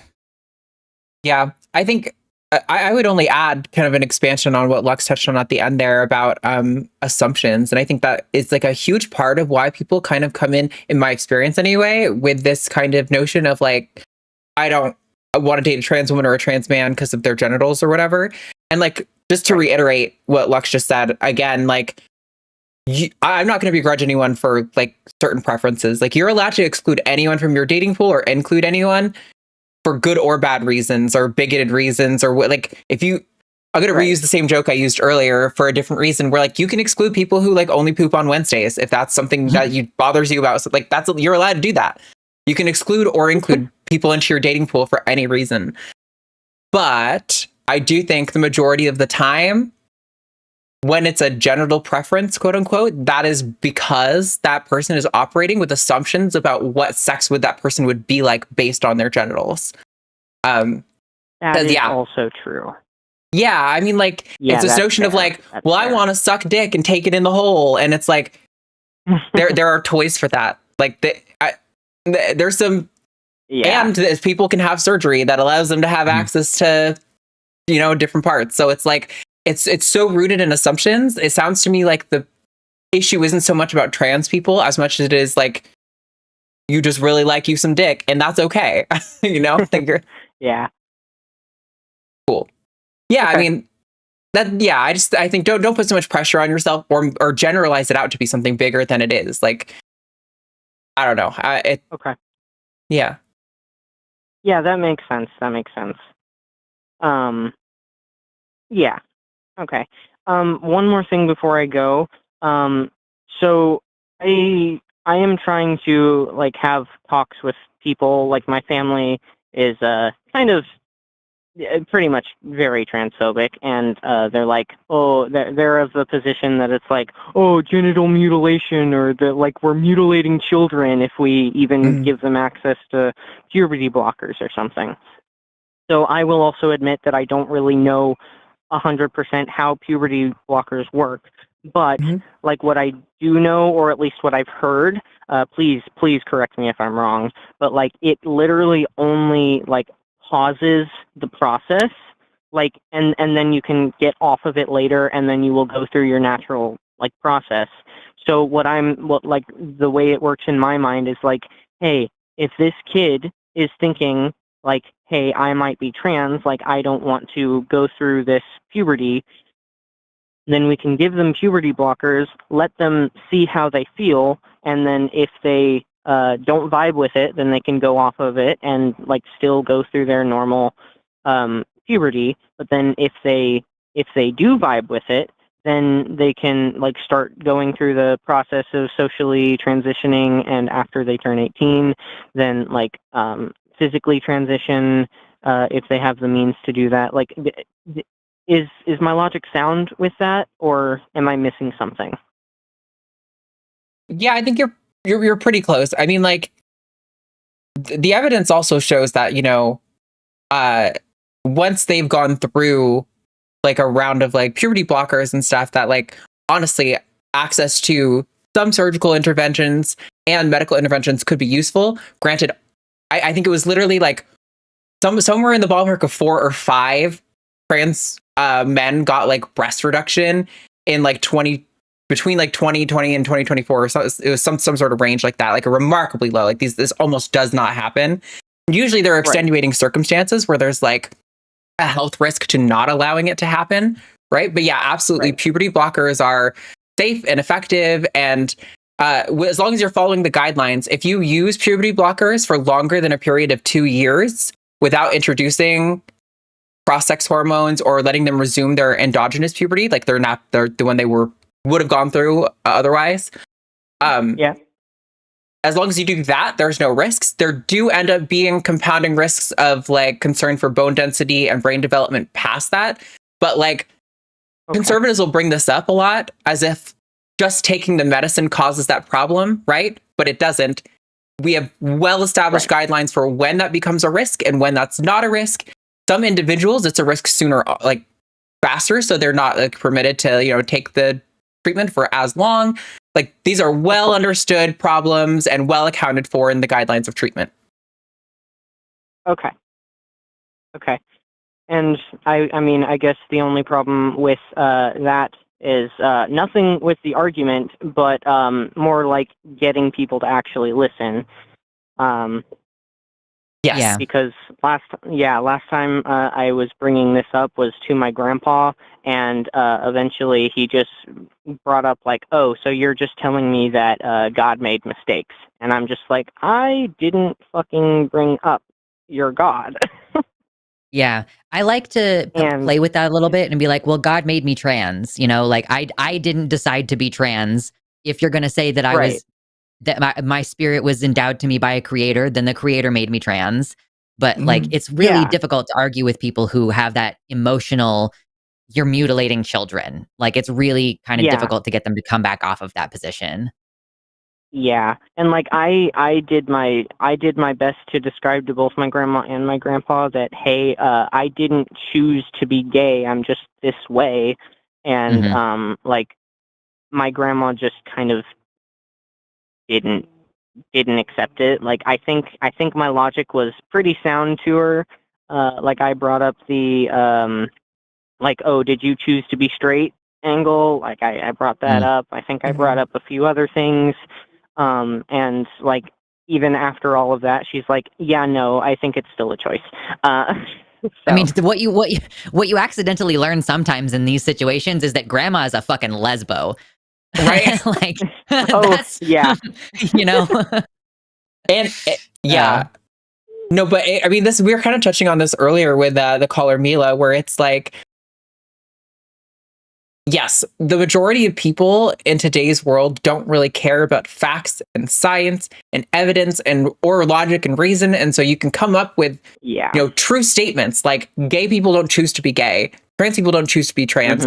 Even if we did, though, it should be totally fine, because like, what's wrong with me wanting to have consensual sex with somebody? Like, you know, there's no actual problem there, but it doesn't register. And that's why like I was really like focusing on more of these like sort of social dynamics and like the freedom argument and the bodily autonomy argument, because it's a lot harder for even conservative people to be like, well, the government should be allowed to stop you from living the life you want to live, even if I don't approve of it. Like, that is a way harder for them to stomach saying than for them to be like, well, God made you a straight man and you can't be queer because you're a straight man. And it's like, okay, grandma, go back to bed.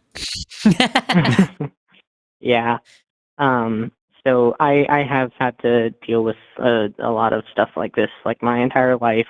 When I was like 10 or something, I was watching a friggin' TV show with them. It was Ellen DeGeneres, Ellen's Game of Games, and she brought up her wife, and then my grandma paused it and was like, you know, and okay, I'm going to have to go soon, but I will say really quick, like, she was like, you know, in the eyes of God, she's never actually been married, and it was dumb. Yeah. So, yeah, it was really dumb, but yeah, go ahead. Thanks for calling, Shadow. I appreciate it. And hey, if you need any more help dealing with like religious trauma stuff, because it sounds like you've got a lot of that in your life, you should look into recoveringfromreligion.org. They've got a lot of great resources. Yeah. Cool. All Thanks, right. Shadow. Have a good one. Bye. Thank you very much. You as well. Bye. Oof. Yeah, I think it's interesting because the conversation on genital preference is recurring to a certain degree. It's maybe not the most common topic we talk about, but it does recur. And I think it's so interesting that when we start that conversation, but then later in the conversation, we're hearing about like some religious trauma stuff. And I'm like, you know, that investigating that Lux was talking about, that unpacking, I think that is an indication that maybe we're onto something here, and you should dig in a little harder. Yeah. Always cool seeing people at their like different places on their sort of deconversion journey, or like however you want to describe it. Deconstruction is what people call it nowadays. Right. Yes, that is the like term that is caught on. I think it's good. I mean, because I don't necessarily always want people to have the destination of being an atheist, because clearly being an atheist doesn't make you a reasonable, doesn't necessarily help you at all. Yeah. But yeah, definitely deconstructing the harmful elements of Christianity is what's most pressing, I would say. Okay, we have 2 callers left, and I really have to pee, so I'm gonna start one of these calls and then put you up. So we've got Faye from Utah, pronoun she, they, wants advice on how to handle intentional misgendering by coworkers and everyday people. So, Faye, you are live with Arden and Lux, except I'm going to step away for a second. Hello, Faye. How's it going? Okay. Not too bad. How about yourselves? I didn't sleep very well last night. I am starting to wonder if maybe I have obstructive sleep apnea. So I I woke up today because I couldn't breathe. But feel free to start on whatever it is you want to talk about today. Like what's going on? Who's misgendering, my dear Faye? Well, to kind of sum up the two incidents, I have one coworker who regularly expects me to do things for them that aren't my responsibility. And while I'm in the back of the store, she happens to walk up into the front of the store and all but holler at the top of her lungs, "Hey, can you make gravy since he didn't do his job again?" As well as another coworker, I was standing there talking to my boss and just joking around with her, and the coworker, he turns and is like, "Are you going to take that sort of stuff from him?" And I corrected him very kindly. I was like, "I'm not a him, sir." And he goes, "Yes, you are." Now, it is in our employee handbook as well as our employee contracts to acknowledge, accept, and support all gender identities. And my boss didn't do anything about it. And I've talked to her about both incidents, and she's just done nothing about it. So I'm just kind of curious if you all have any advice whatsoever on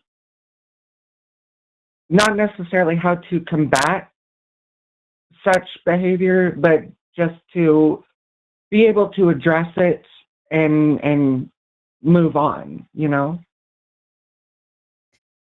Well, I mean, good gracious. I mean, like there's two angles on this, right? The first angle is get a lawyer and contact HR, because like the answer is go over the head of your manager. If you're telling your manager that your coworkers, so here's the phrase that you want to use: hostile work environment.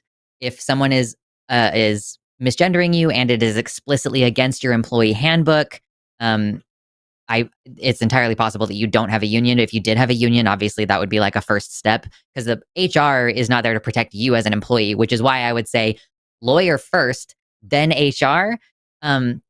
I mean, if the question is more along the lines of just like, how do you deal with it emotionally, in a sense of like, maybe you're just trying to let it pass and like not have it come up again. I mean, you just, I guess it's like top tier level Buddhist detachment. You just kind of have to be like, I don't give a shit about these people and not care about their opinions in any way, shape, or form. But they're people that you have to see on a regular basis. And if they're like, not, they're like, you're correcting them and they're saying like, no, you are this and I'm not going to change that, then that's like, that's a hostile work environment. That's legally actionable. That's like a lawsuit waiting to happen. So obviously HR doesn't want that. The company doesn't want that. And you would have legs to stand on if it's against company policy to, at the very minimum, say like, this is against my contract as an employee. So I don't know, Arden, maybe you have enough context to... I mean, I think I got the context. I'm not sure if I have any better advice. It's one of those really hard things where to do something about it, you kind of need to escalate, and escalating can be costly in a number of ways, not the least of which is financial. So yeah, it is definitely a decision you have to make. I agree with Lux that especially if it's in their company handbook, that like you absolutely have a leg to stand on. If they want to change their company handbook, they're entitled to do so. But at the time of the like event, that was in violation of the company handbook. So Yeah, I don't know if I have advice for coping with it. I mean, you could, I guess, request to your supervisor that I don't know if your job even works this way, but that you are never on shift with this person. If that's a thing for you, maybe you could do that. But yeah, I think your options are definitely severely limited. So I'm sorry, that sucks. I would also say, regardless of what it is you plan to do, like whether you plan to move forward with litigation or anything, or whether you plan to talk to HR about this, start documenting what's happening. It will be less powerful the longer you wait to document. So be like, okay, on this date, I had this conversation with this coworker. Here's what they said to me. On the following date, I had a conversation with my supervisor. She took no action. And like document that. And like, yes, if you have an email system with your boss, email your boss after the conversation and say, this is what we discussed. You declined to take action. And like, just factually, here's what happened, creating that paper trail. Yes. So that you have like documentation to protect yourself. 100%. Move all communications. They're going to try to make it seem like you're the problem. Yeah. Move all of these communications to written form. Absolutely. That is the best advice right there. Because if it's over the phone or if it's just speaking, they will definitely deny it and protect themselves. So yeah, 100%. Create a paper trail. Then you are a lot stronger defended against their bullshit. All right. Thank you so much. That's kind of what I had in mind, was to just go over my boss's head and go straight to HR about it. The only problem is even HR is a little sketchy. For example, I was just trying to get my food stamp benefits in order, and they took 3 or 4 months to be able to get that paperwork processed. So, I mean, yes, I will definitely start setting a paper trail. But thank you. Yeah. And like, I would definitely like, there are pro bono programs in Utah. Like, I'm looking at it right now, the Utah Legal Services pro bono program. So you could potentially get in touch with a lawyer and be like, what are the steps that I should take?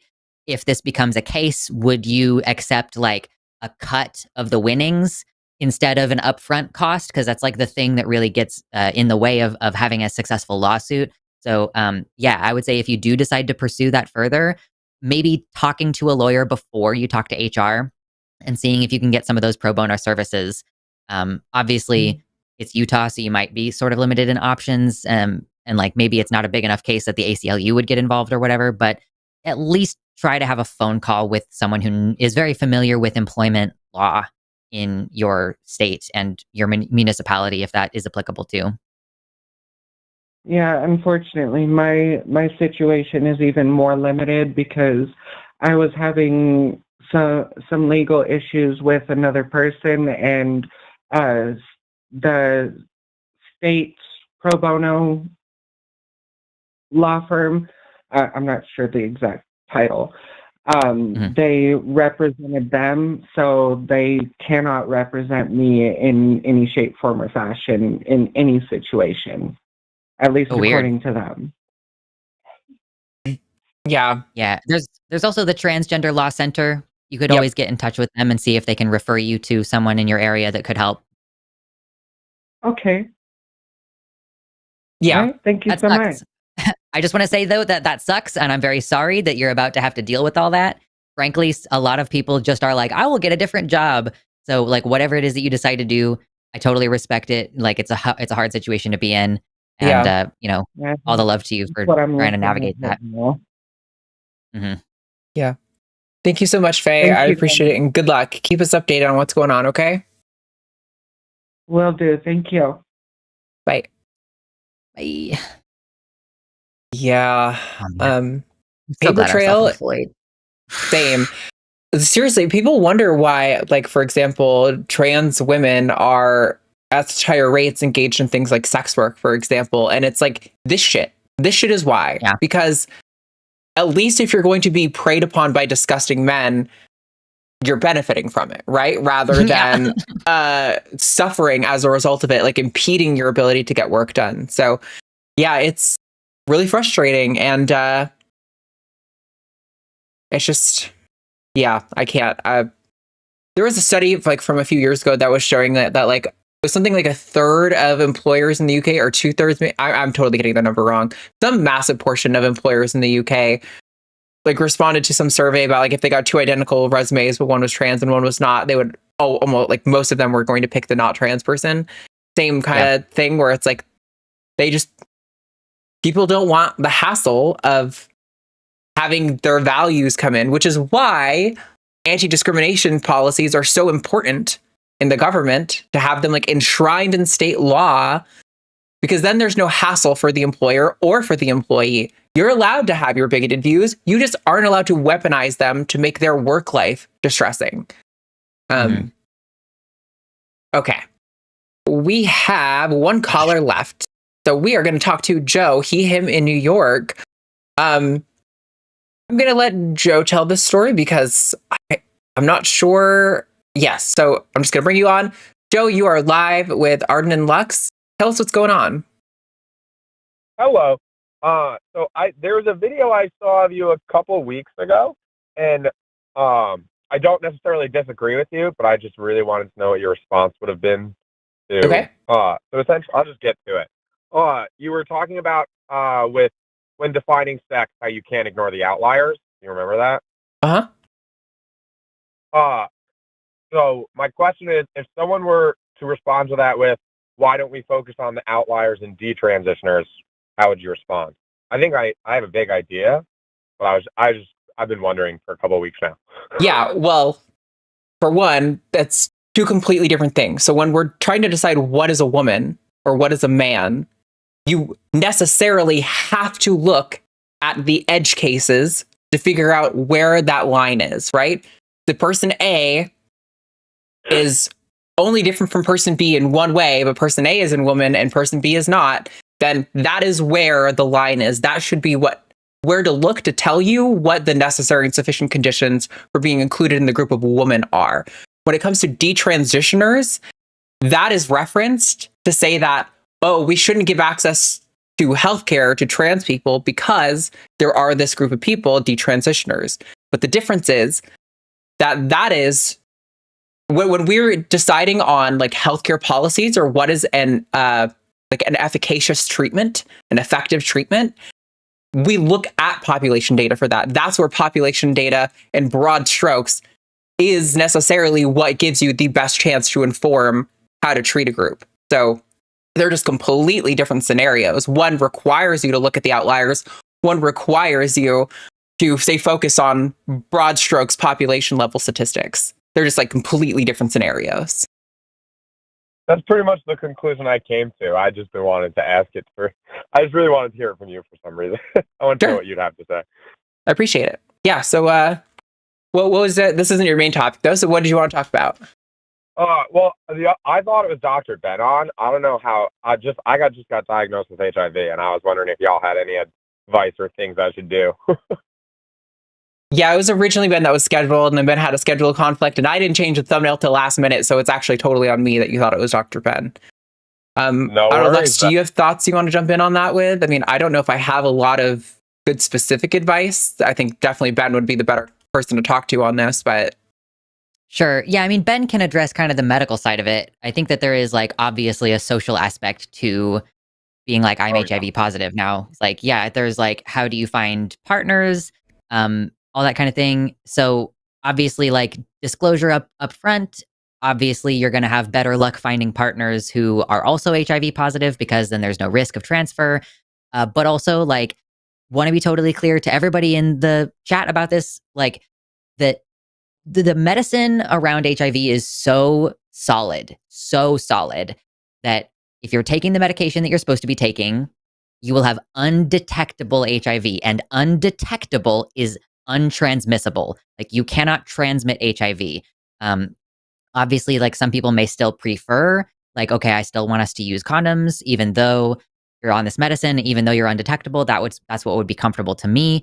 But like, yeah, there's this stigma, I think, and so thank you, Joe, for the opportunity to talk about this, because there is so much stigma around HIV and like this idea that it's like dirty and like it's going to be the end of your life and everything. But no, like we have medication that is covered by insurance, except for Martin Shkreli is a son of a bitch. Throwback to that moment in time, jacking up the prices of AIDS medicine. But yeah, like the medicine around this is very solid if you just are taking what you're supposed to. Like there is the medication that someone with HIV takes that keeps them undetectable. And if you are sexually active in general, probably a good idea to be on PrEP, which is preventative. And also, there is some evidence to indicate that these medications that are for handling HIV can also help you handle post-viral illnesses and may even keep you from getting as sick with COVID. So, Oh, you wow. know, it's like, I didn't know that. it's just That's good. cool. Yeah. I'll have to look it up and send you some data on it. But like, it seems as though PrEP can be functionally used as a partial preventative for contracting COVID. So yeah, I mean, I just want to make sure everybody knows like this medicine is very advanced. It's very solid. If people are getting checked on a regular basis, there is no reason that someone with HIV can't live a totally normal life and have unprotected sex if they feel like it. You know, so long as they're fitting into like a more, you know, a holistic health approach. So yeah. No, I will say, as of 2 weeks ago, the phrase "trust the science" has brought on even more meaning. Yeah, jeez. Yeah. Well, yes, I'll make sure to keep an eye out for next time Ben's on. But that's pretty. The whole social myself, just like I'm good with it socially because I understand that. I've known that for years. Mhm. This is just an advertisement to everyone on PrEP. Set a freaking alarm. Don't forget to take it. Yeah, Ugh, 100%. Don't screw up. Ugh. But yeah, it's very nice of you. Thank you. That's what I needed to hear. Yeah, Yeah, it is totally. so unfortunate, the stigma that just exists around like, you know, sexually transmitted anything in our culture. Yeah, it's really, especially the association that it has with being queer. Really unfortunate. But yeah, I echo everything Lux said. I don't think I have anything really to add to that. So yeah, thanks for calling in, Joe. Ben should be on. We don't have schedule sorted yet. Potentially next week, but maybe the one after that. I'm not entirely sure yet. So keep your eye out, and I'm sure he'll have a lot more information to give you too. Stuff. Yeah. Yeah. Thank you very much. Cool. Thanks so much, Yeah. Joe. Have a good one. You guys Bye. have a great day. You do great work. Thanks. Thank you. Bye-bye. Cut him off. Oh man, the delay and makes timing so awkward on hanging up on people sometimes. Mhm. Yeah, that is a topic where I don't know as much as I should. Like all the stuff that you said I've heard before, but that's not all roaming in my brain the way that like statistics on trans stuff is just always accessible in my brain. Mhm. But yes, stigma is bad, and if you haven't had Also, an just wanna STD say- by 2025, I mean, come on. Yeah. It's part of a robust public health, like a functional public health system, and you, for you as an individual in the listeners here, you should get tested for HIV like once. If you even if you're not doing anything risky, it's important public health data. It's good for you to know. I've been tested. It's very easy. It's just a little prick on the finger. Obviously, they don't want to deal with much of your blood if you might be HIV positive. So it's just a little prick on the finger. It's then you can just know for sure your status, because like 40% of HIV spread is from people who don't know that they had it in the first place. And it's like actually increasing amongst the heterosexual population right now. So even if you feel like you're not a group that is normally affected by it, still just for the sake of like checking the boxes on like lifetime health checks that you should get. And if, of course, if you are engaging in any risky behavior, then you'll probably want to get tested every 6 months or so. But just get it done once, and that's good public health data for us to have. Yeah, I also highly recommend if you're sexually active to get, like, I mean, it sounds dramatic, but genuinely, when I was doing a lot of sex work stuff, like, it was between every single interaction, there was a full panel, because, like, stuff goes around. And even in doing that and seeing that they're clear, I still ended up getting something one time, which was fine. It's easy to treat. I think it was like chlamydia or something. I don't remember. It was an infection that was literally like a week of antibiotics and it's gone. But yeah, it's just, yeah, especially knowing that Trump is like removing. Did you see the thing? Okay, sorry, sidetrack kind of, where it was like there was like an article that was posted about research done in another country where they like cured someone of HIV, like they were like completely clear. And Trump retweeted that being like, wow, so impressive. Like kind of like taking credit for it. Maybe I'm just reciting information. I don't know. It was a screenshot of a tweet he did. And just the whole thing was like, this research didn't happen in this country. And you just started removing funding for HIV research. So it's like the hypocrisy of the world we live in. Yeah, I'm very scared about how doctors are going to handle things going into this world. I mean, I think the World Health Organization also issued like a guidance of concern for traveling to the US now because fucking we don't do anything about measles or and I know airborne illnesses are a concern now with some of the cuts that are being made too. So it's like, oh God, it's terrible. Anyway, my brain, I've just hit like an ADHD like stint. I don't know what's going on. My brain just got scattered, like somebody just smashed it on the ground or something. It happens. We have super chats to get to. We do have super chats to get to. And I have our poll for the positions the loser should defend. So we can go over these. The ones I have are Congress members must wear a fursuit for 24 hours. Cats should be our leaders. Or deciding president via Mario Kart. Man, that would be hard for me to choose between. There's some good ones. Those are your options. They are in the chat right now if you want to go vote on what position the loser has to defend. So if you do hashtag Team Arden and I win, Lux will have to defend that position. And if you go hashtag Team Lux, I will have to defend the position. But let's get into it. You want to go first? $5 from Paige McLaughlin says, capitulating to the right only demoralizes your supporters and doesn't win over fascists to your cause. Yeah, I mean, we're just feeding the Overton window as it gets pulled further and further to the right. Like, in my humble opinion, the more you try to, persuade or match what the right wing is doing, like the extreme right wing, it's like they keep saying like, oh, these radical leftists. And I'm like, do you need to be shown what radical leftism looks like? Because I'll go to Home Depot. Are the radical leftists in the room with us right now? I know. Please point to them. Really? Was there a vote on that one? No. Okay. Hi, Arden. Hashtag Team Lux. Nice. I haven't borne the brunt of that this joke that much, so I'm so glad to be included. Now it's your turn. Shout out David Haxor did a super thanks on like 5 of my videos this week. Shout out. That was awesome. That's cool. Yeah. $10 from John Urich. Thank you. Says, okay, I did it. Came out to my fam as trans femme, NB, and bi. Went super well. Gotta update accounts. You'll see me next as June. Anyway, I blame hashtag Team Lux. I will take credit for that. No. You did it. You're so brave. Hashtag you're so brave. You did a good job. Honestly, God, I'm such a crier, dude. Whenever family stuff is what gets me. When I hear like, oh, my family was supportive, kills me. I was at the National Reptile Breeders Conference this past weekend, and we went out to this gay bar with some of our friends, and everyone was watching Drag Race there. And in the scene, this character, her mom gendered her correctly for the first time, and then continued to do through the whole episode and was like, oh, I'm just her biggest fan. And like every fucking queer in that bar was crying.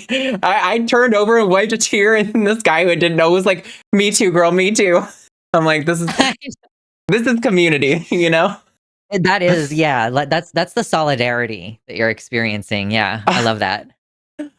$5 from Mira G. A woman is anyone whose psychosocial schema aligns with that typically associated with the female sex. Joven. Hashtag Team Arden. Yeah, no, I like that one. I think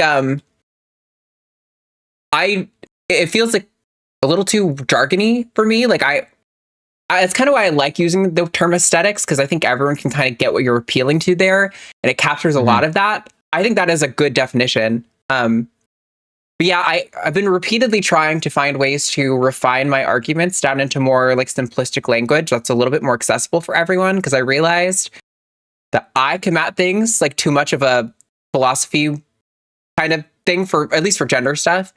Yeah. and it's not always accessible to everyone. So I'm trying to learn how to like simplify and make my arguments more broadly accessible. I had such a violently autistic moment this week. My partner and I were watching Adam Ragusa, who is like a food YouTuber, and he was talking about brisket. And he was like, now this is the pectoral muscle of the cow. And I was like, thank you. Somebody's finally talking sense in here. Like, it's so funny that I'm like, the strictest technical definitions of the muscle groups is like that. Now I understand what a brisket is.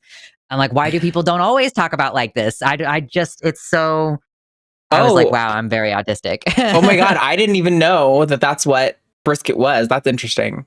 I learn new things every day. Right. I feel that though. I just thought it was funny. I like detailed and specific and even scientific explanations of everything, but it's just so not. It's one of those things where it's not appealing to most people, and it's hard for me to like digest that because I'm like, I just so can't relate that I'm like, okay, I'll find a way to communicate. It's really hard though.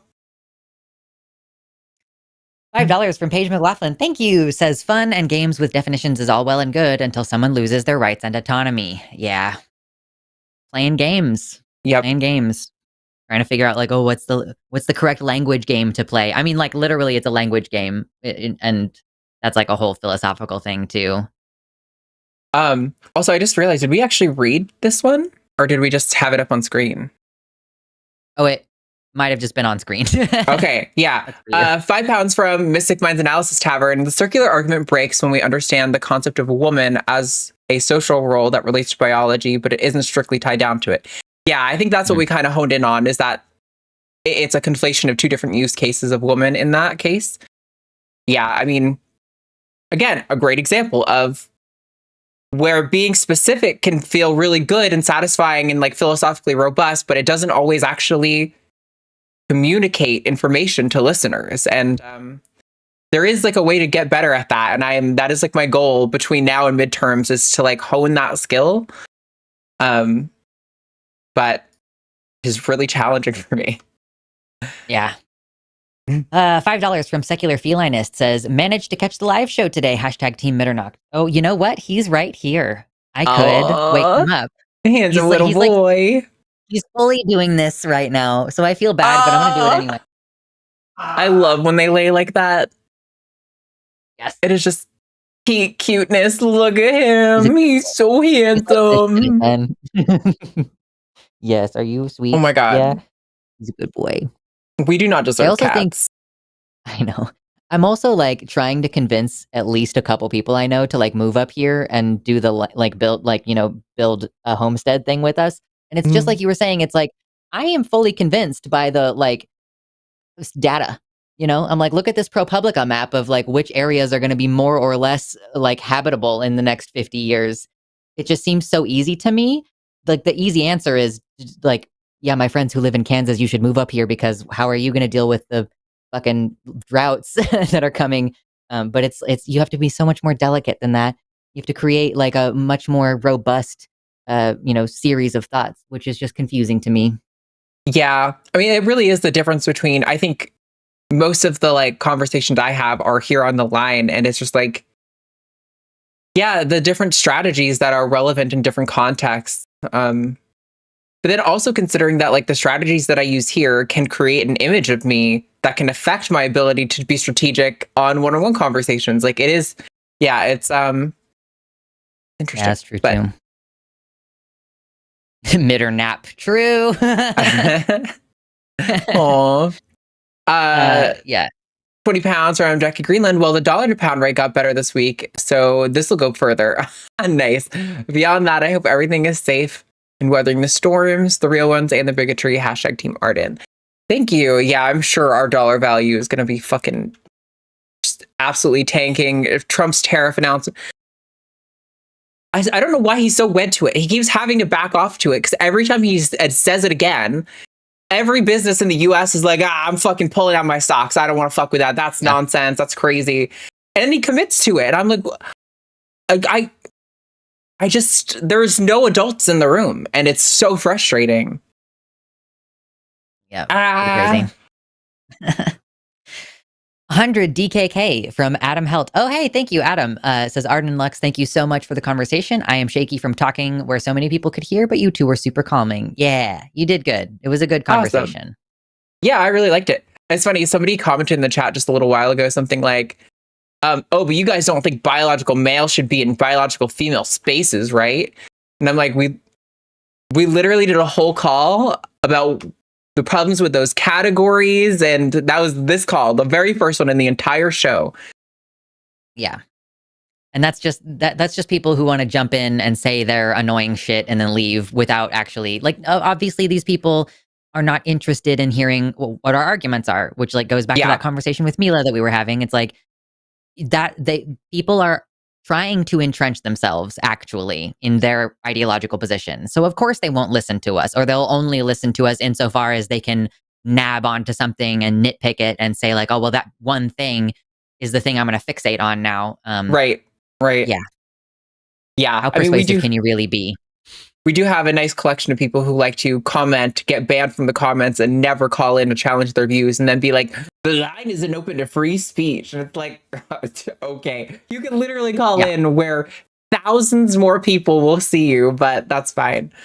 $10 from Mod. I find Mila's call really interesting, but she really needs to realize that the average American has a room temperature IQ, pops reading books in the graduate high school when advocating #Team Arden. Yeah, I mean, that's kind of what my approach was with her, is like, I think, like, again, I relate to the experience of wanting, my experience felt like it needed to be medicalized so much that I kind of generalized that to other people.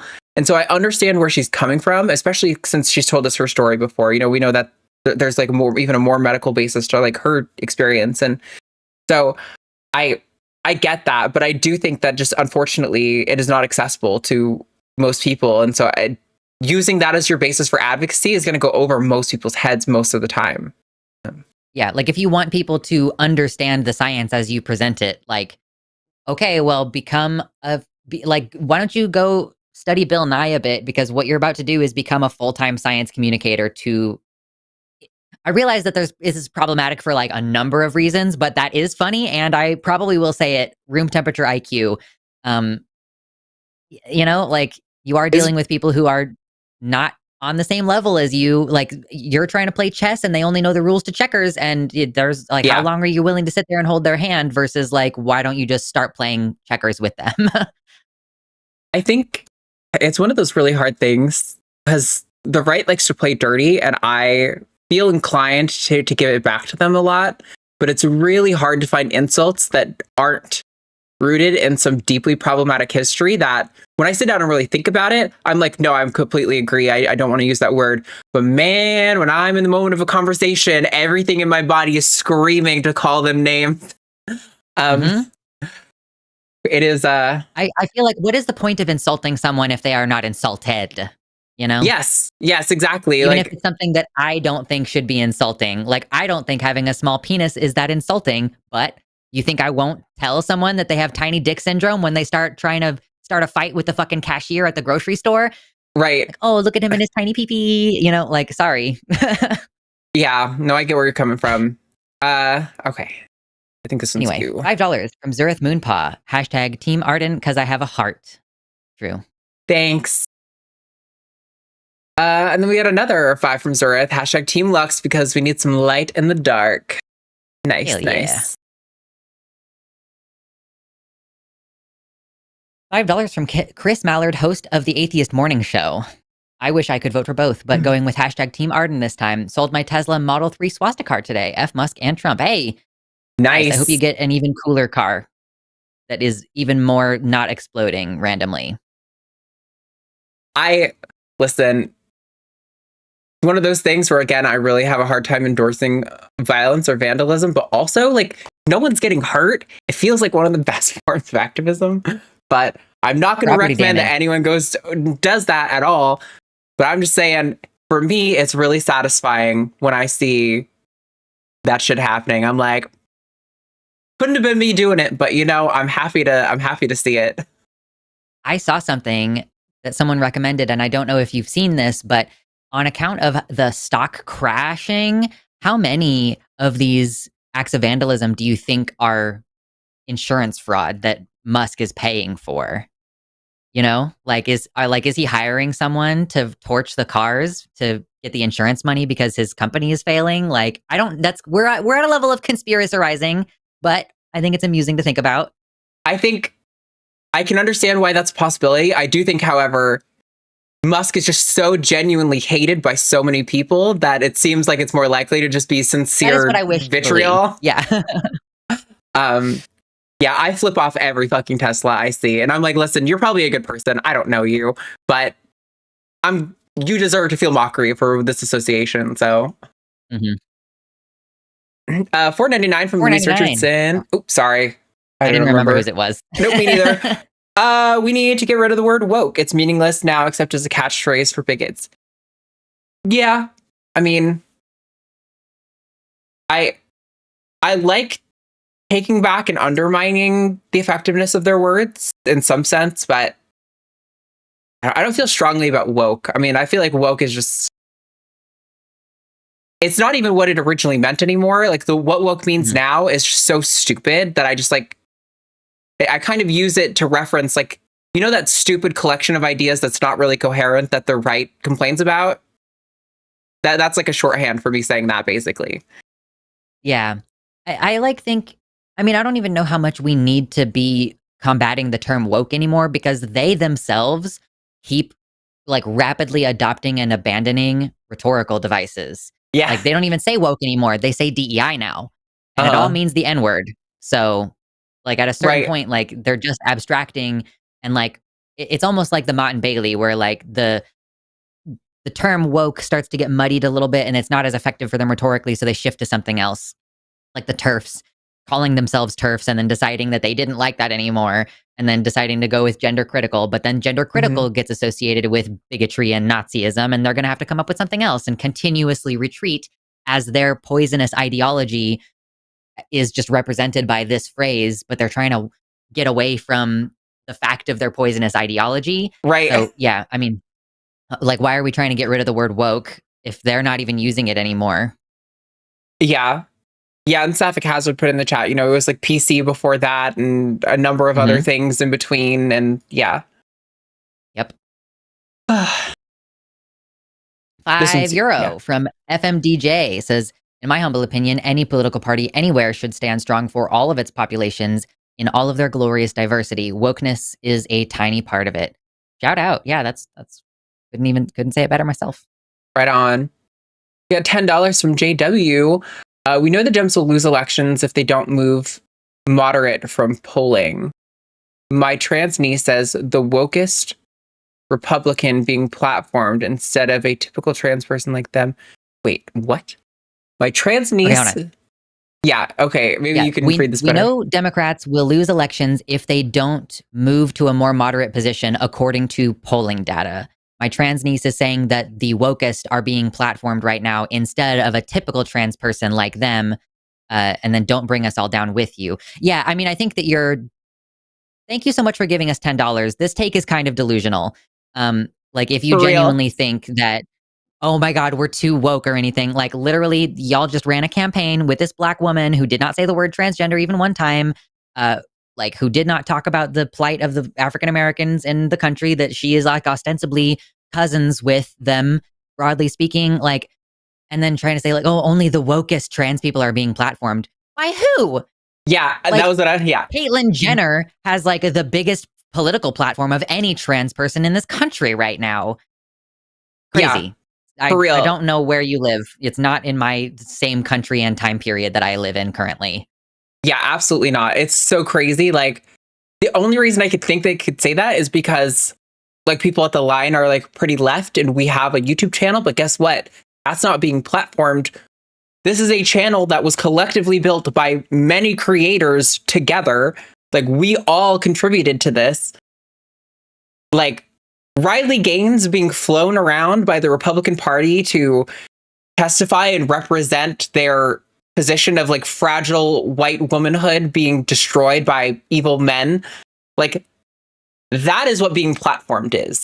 There's no woke trans people that are being platformed. And again, as we covered earlier in the show, AOC, who did remarkably well with Trump voters, has been overtly pro-trans from the get-go and is still continuing to do so. So it's clearly not the case that we need to be moderate on trans issues. I would also love to know what that means. What is the moderate trans position? Because it sounds like probably denying some group of people healthcare or some group of people protections from discrimination, which, sorry, but you can eat my entire fucking ass. That's not moderate. Yeah. Losing position to try to pretend like hedging on like the rights of marginalized people is like a good call. Because again, they will continue to take. You give them, oh, sure, maybe sports. And then they go, what about bathrooms though? What about the locker rooms? Yep. What about, like, it just keeps going. You can't give them anything. They will just keep taking from you. Anyway.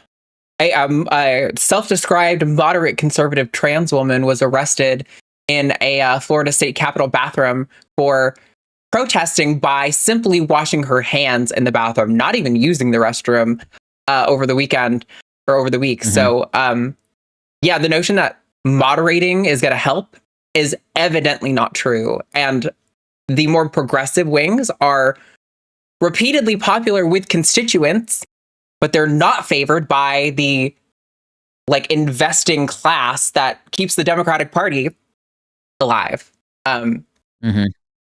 Yeah. I would love for you to call in, or your niece to call in.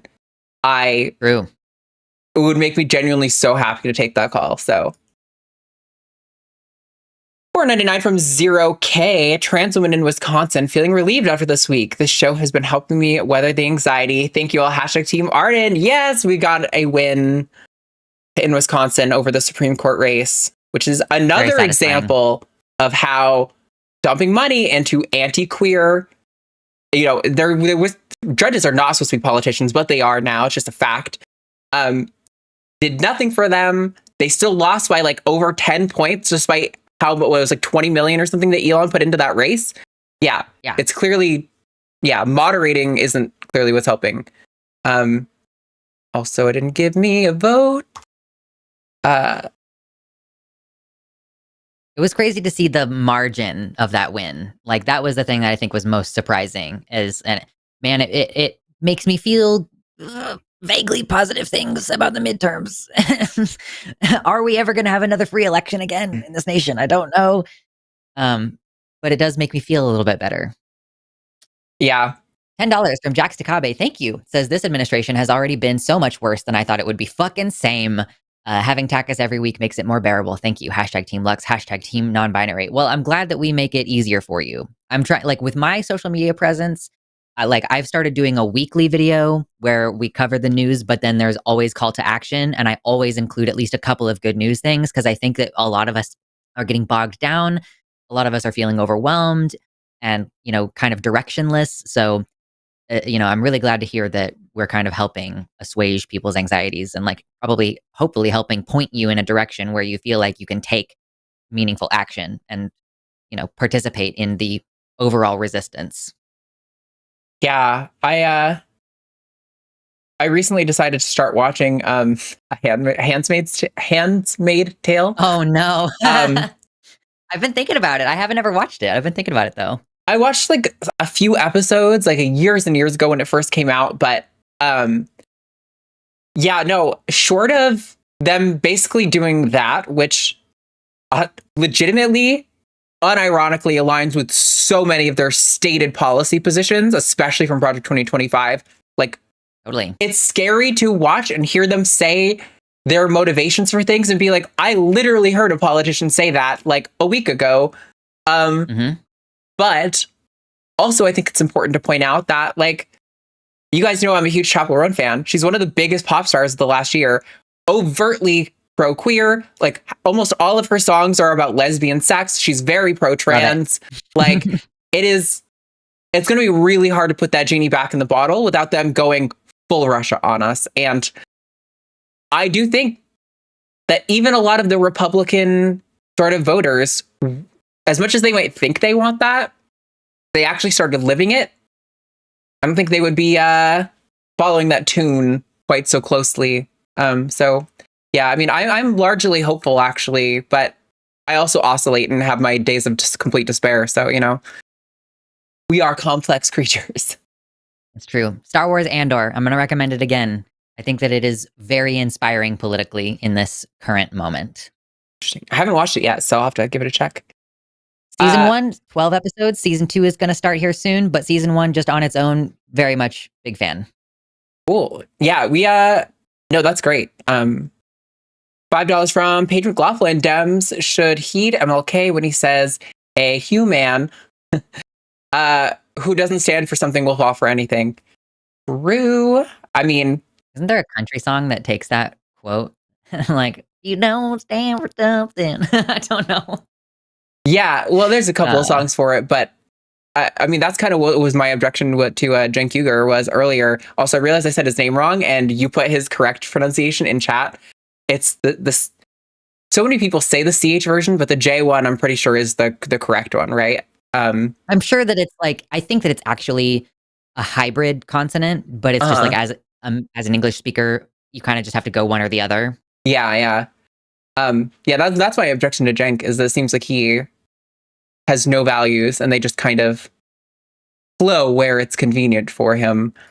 $4.99 from Pronouns Make Big Larry Big Angry says, if the do is due, do you do what you're due to do, or do you delay until the do's overdue while doing the Mountain Dew too? # Team Arden. That was a fun one. I Mountain Dew it to you. Yeah, and it reminds me of like back when I played World of Warcraft like 15 years ago. There was a guild on my server called Mount and Dew Me, and I thought that was really funny, and it's stuck in my head for half my lifespan. I like it. Yeah. Oops. Did I? No. Okay. You fuck up the votes? No. For some Not this reason, time? no. I added a different super chat, and sometimes it will like erase your history of which ones you've looked at so far. And I was like, oh no, does that one? And often it's because you missed that one. It was like earlier in the show, but I looked at the time and it was only sent 5 minutes ago, so that couldn't be. We're still on ones from 40 minutes ago. We've got $4.99 from Sarah Wilson. This is the last TACIS I'll be able to catch live. These are my Thursday highlights. I'm gonna miss everyone here. Keep up the good fight. Hopefully, you just are getting a job, because it sounds like you're dying or going away. But I'll definitely re-up the whole antagonize Jimmy about why is my show not in the normal time slot. Like, this show underperforms. Fucking wonder why. I don't know. Anyway. Yeah, I'm not sure changing times would help the performance of the show, but it would help the host, and I think that matters. So, yeah, get more people in here. Yeah, $5 from Ari Turner. Thanks, Ari. My PhD research is going well. Oh, this is from Sean. Yeah, okay. I'm close to proving something relatively new from Sean Isherwood. # team whoever's losing. Lux gets that vote. But now we're dead even. That's cool. That's really exciting. Good for you. Getting a PhD is hard. So yeah, no thank you. Shout out. Right. $5 from Uncomfy says, this show helps ground me and gives me hope for the future. Much love from this trans man. Love, trans flag, leaf, # Team Lux, dragon emoji, # team trans people being left the fuck alone. True. Word. Is that a null vote? Does that count as a vote for both of us? I gave you that vote. But yeah, I guess, I mean, I feel like leave trans people the fuck alone is kind of universal. It's beyond. Yeah, it's beyond your yeah.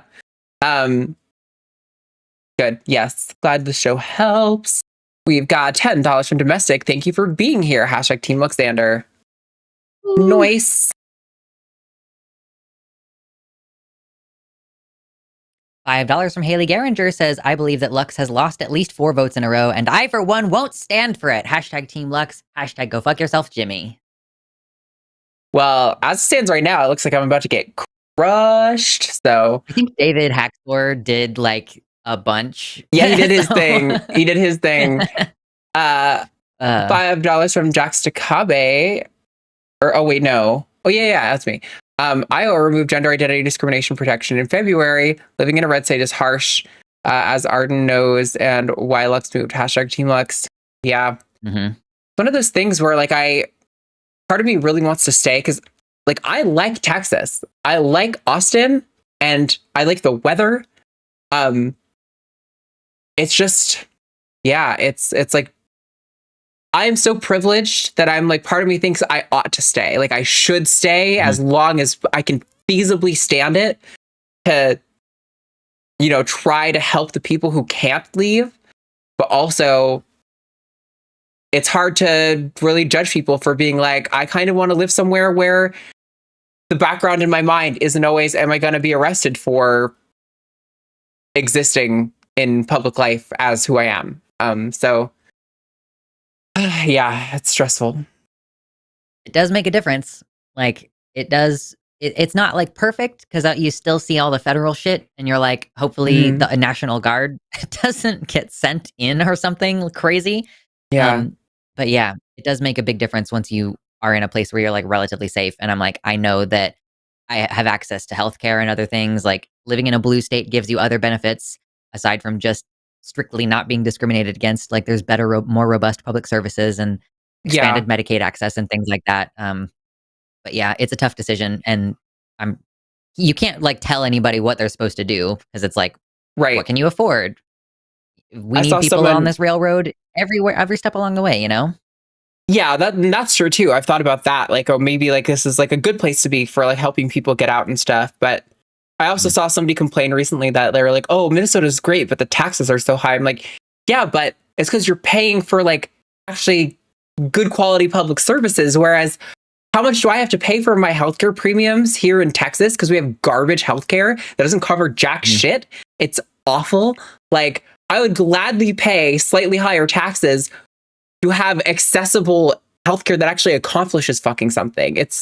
I don't understand why people don't understand that your net that you keep in your pocket when you pay slightly more taxes is greater. You know what I mean? You're not having as many expenses, so you keep more of your money. Like it's so simple, but anyway. And like this was something I found surprising, and just along the same line of like, okay, it was way more expensive for me to get my car registered here, but it's like 2 years instead of 1 year, and I was able to do all of it in the one place, like where like I needed to get like my registration and my driver's license, and I was able to do both in one place. In Kansas, I would have had to go to the treasurer to get my car registered, like a whole different trip, whole different thing, but like they streamlined it, and I was like, okay, that was way more money than I thought that I was going to spend. Thank God I have a credit card, but also don't have to deal with it for several more years, and the convenience of the process and like how quick everything went. Like it's more expensive because they have robust services that they staff appropriately. So yeah. Yes. And I did give you this vote already. It begins. 5 Californian dollars from David Haxor. Team Lux 1. Thank you. And another 5 for Team Lux 2. Thank you. Thank you.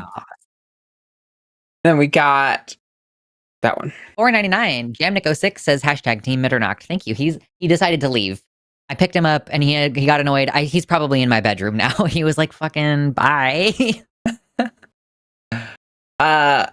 And another 5 from David Haxor. Team Lux 3.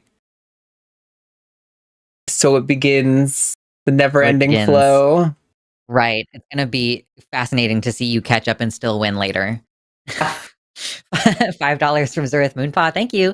This is hashtag Arden Hart. What is best anime and why is it Pokemon? Especially the 4Kids dub. Nothing beats a jelly donut. Fucking true.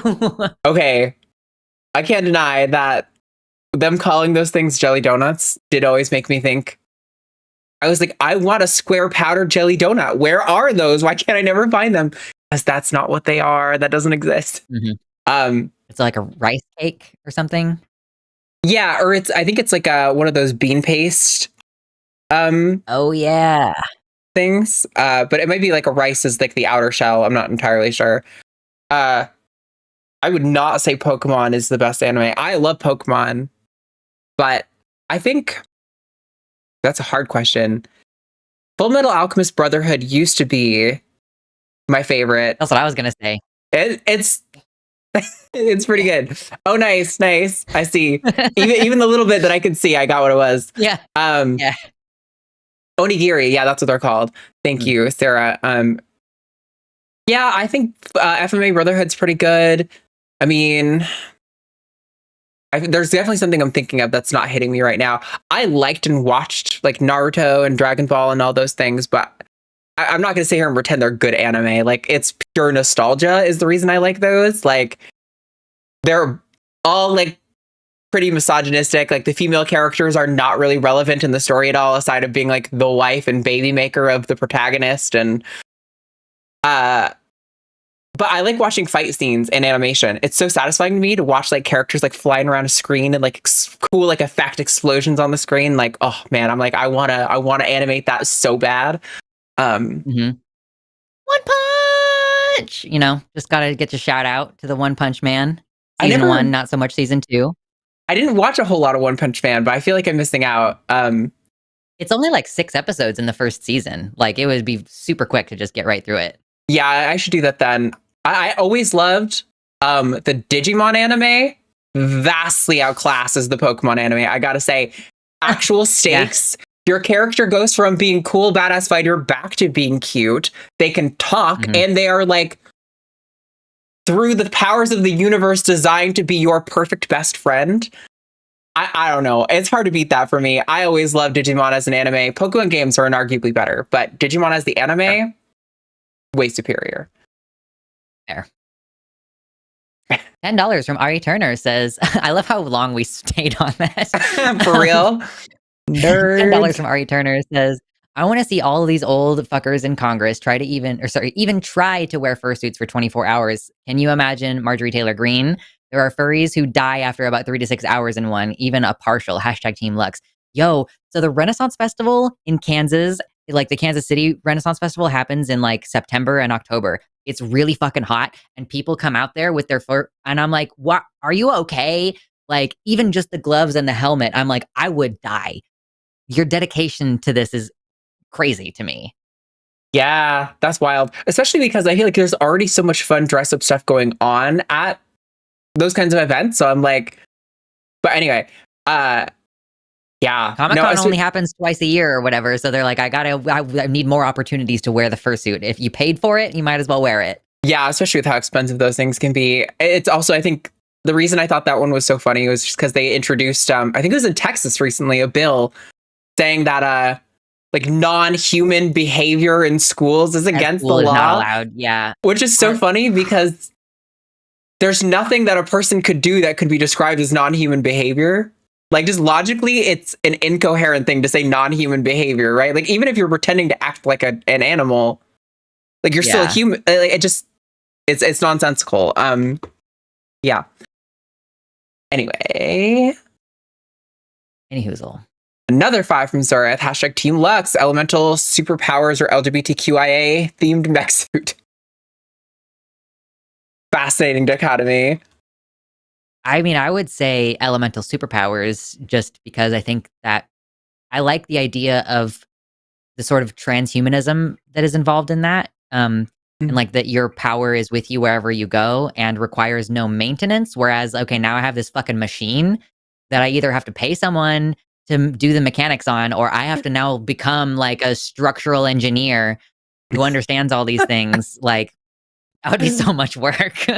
The unforeseen problem in mech anime is that, there's a whole staff of people servicing those machines. Hundreds of people, probably. Yeah. Listen, I love a good mech anime. The new Voltron, so good. So good. I'm so here for the new Voltron. But yeah, I think I would also go elemental powers. Especially if I'm like, am I getting one element or am I Avatar? Am I the Avatar? Because if I'm the Avatar, then like it's zero quibbling, There's no question. Yeah. And it's another $5 from David Haxor. Thank you. #Team Lux 4. Nice. I know there's still a handful more coming too. $9.99 from Jimnico 6. My wife isn't selling her Model 3 Tesla, but getting a sticker that says Vintage Tesla Pre-Madness Edition Pro Zero Emissions Anti-Fascism #Fluffy Black Kitty. Yeah, 100%. If I see someone that has like I bought this before I knew about Elon sticker, I'm way less inclined to flip them off on the road. Okay. Mhm. But Totally. 9 out of 10 Teslas, I'm going to flip off on the road. I laugh and point. I genuinely full extended hand, laugh and point their whole way. As I just want them That's to so see funny. that I'm mocking them. That is my only goal. Nice. Just want to really kick in that like using shame for social good. Yeah. Absolutely. $10 from Nell K says arguing with idiots is like playing chess with pigeons. You can be a grandmaster and you won't win. The pigeon will just knock over the pieces, shit on the board because it's not smart enough to play the game. Hashtag Team Arden. Yeah, I mean, I think that's a good point. Some people are like, yeah, what is the point in treating them like an equal who knows what they're doing if they're just gonna, yeah, like basically flip the table. Mm-hmm. Yep, it's a good old adage people use for the atheism discussion, and I think it absolutely applies here as well. Another Canadian $5 for David Haxer. Hashtag Team Lux 5. Oh my God. Yes. This margin, it's killing me. I just also want to give a little callback, I guess, because JW, who sent in the super chat earlier about their niece, is like, that's a 17-year-old trans kid who is saying that all of the only people who are being platformed by LGBTQ organizations are super leftist woke or whatever. It's like, I'm not going to argue with a 17-year-old. For real. Yeah, JW Colin, I don't need to talk to your niece. When she's an adult, maybe she can call the show, but oh my God. I'm not about to argue with a 17-year-old. Sorry. We're in a completely different life situation, and the frustrations that you're having as a 17-year-old are within a certain kind of scope because you're physically incapable of seeing beyond that scope, and that's fine. That's a normal part of neural development, but I'm not about to entertain that argument. Okay. Yeah. 5 Canadian from David Haxor. Thank you again. Hashtag Team Lux 6. Nonsense out here. We got $5 from Marceline. Hope Lux wins the vote. Thank you both for what you do. Hashtag Team Dr. Ben. Nice. I love how you were like, I hope Lux wins the vote. Also throwing my vote directly in the trash. Right? Well, clearly you don't need any help right now. I'm well behind. $4.99 from Janico6. Hashtag Team Andor fan. Got it. I was reading that and I was like, did you misspell Arden? And I was like, oh no, that's because it's not for me. That's what it is. And another 5 Canadian, David Haxor, Team Lux 7. Thank you. Oh my gosh. $5 from Melatonin Ale. Hashtag Team Arden. Thank you, Ale.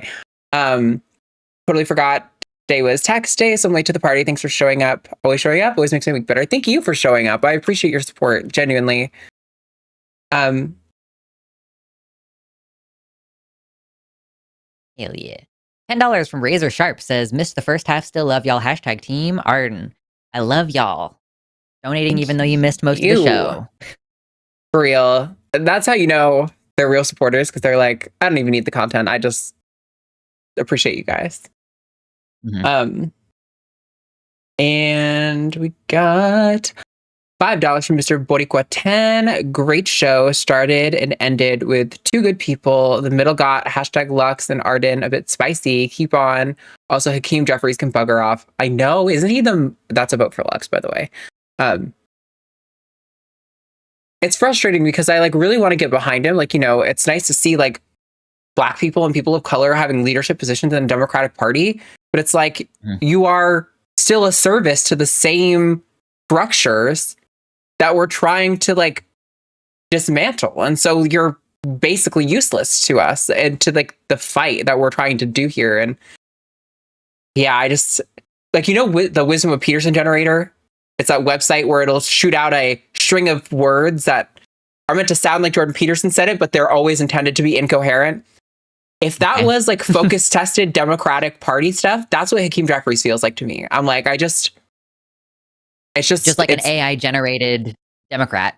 Yeah. It's like, there's no like you're not a real person giving me thoughts. Like you are trying to filter so many things through it. And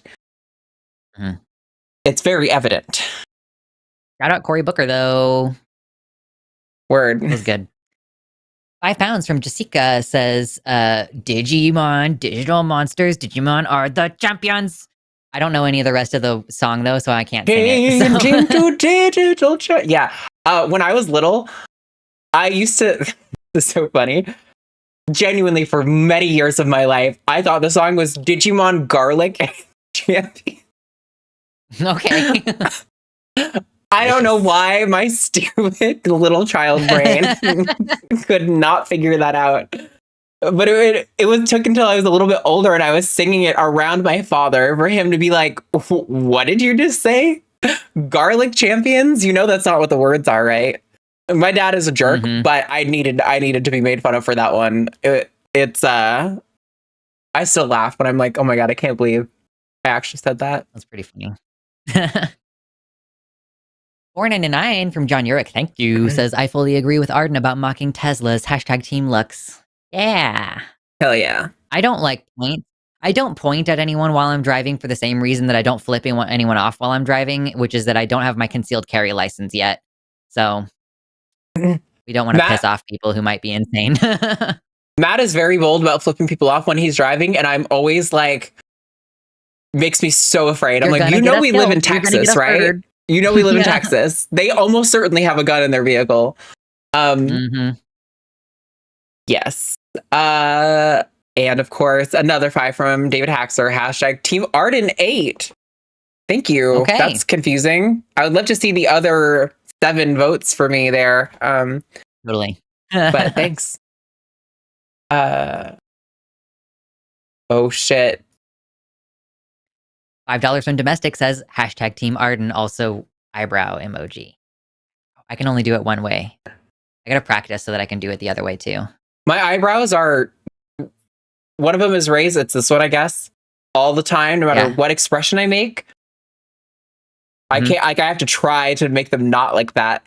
It's so weird, because I've gone to one of those people who like takes the string of chalk and like maps out your brows for you and does them. My brows are just like this. Like, even when it's mathematically designed on my face, they are asymmetrical. So I'm like, they're sisters, not twins. Yeah, one of my eyes is higher than the other one, so my glasses are like not correct exactly. Yeah, I think mine are kind of like that too. And this is another 5. Now Domestic is filling in for me where David Haxer left off. Another vote and another vote for me. That's a 3rd one. And then, oh, come on. And then, wait. Okay, sorry. They're not loading yet. They're both sending them rapid fire. So I'm like, trying to figure out the order that they're coming in. Okay, so here's another one for me from Domestic. Yeah, there were 5 from Domestic. Hashtag Team Arden. And then the David Haxor ones are still coming in. And you got another one from Haxor, yeah. Oh my God. Yeah, Having to go back and forth like hashtag this. Team Lux with no number, and then hashtag Team Lux 10. So there's 2 very recently from David.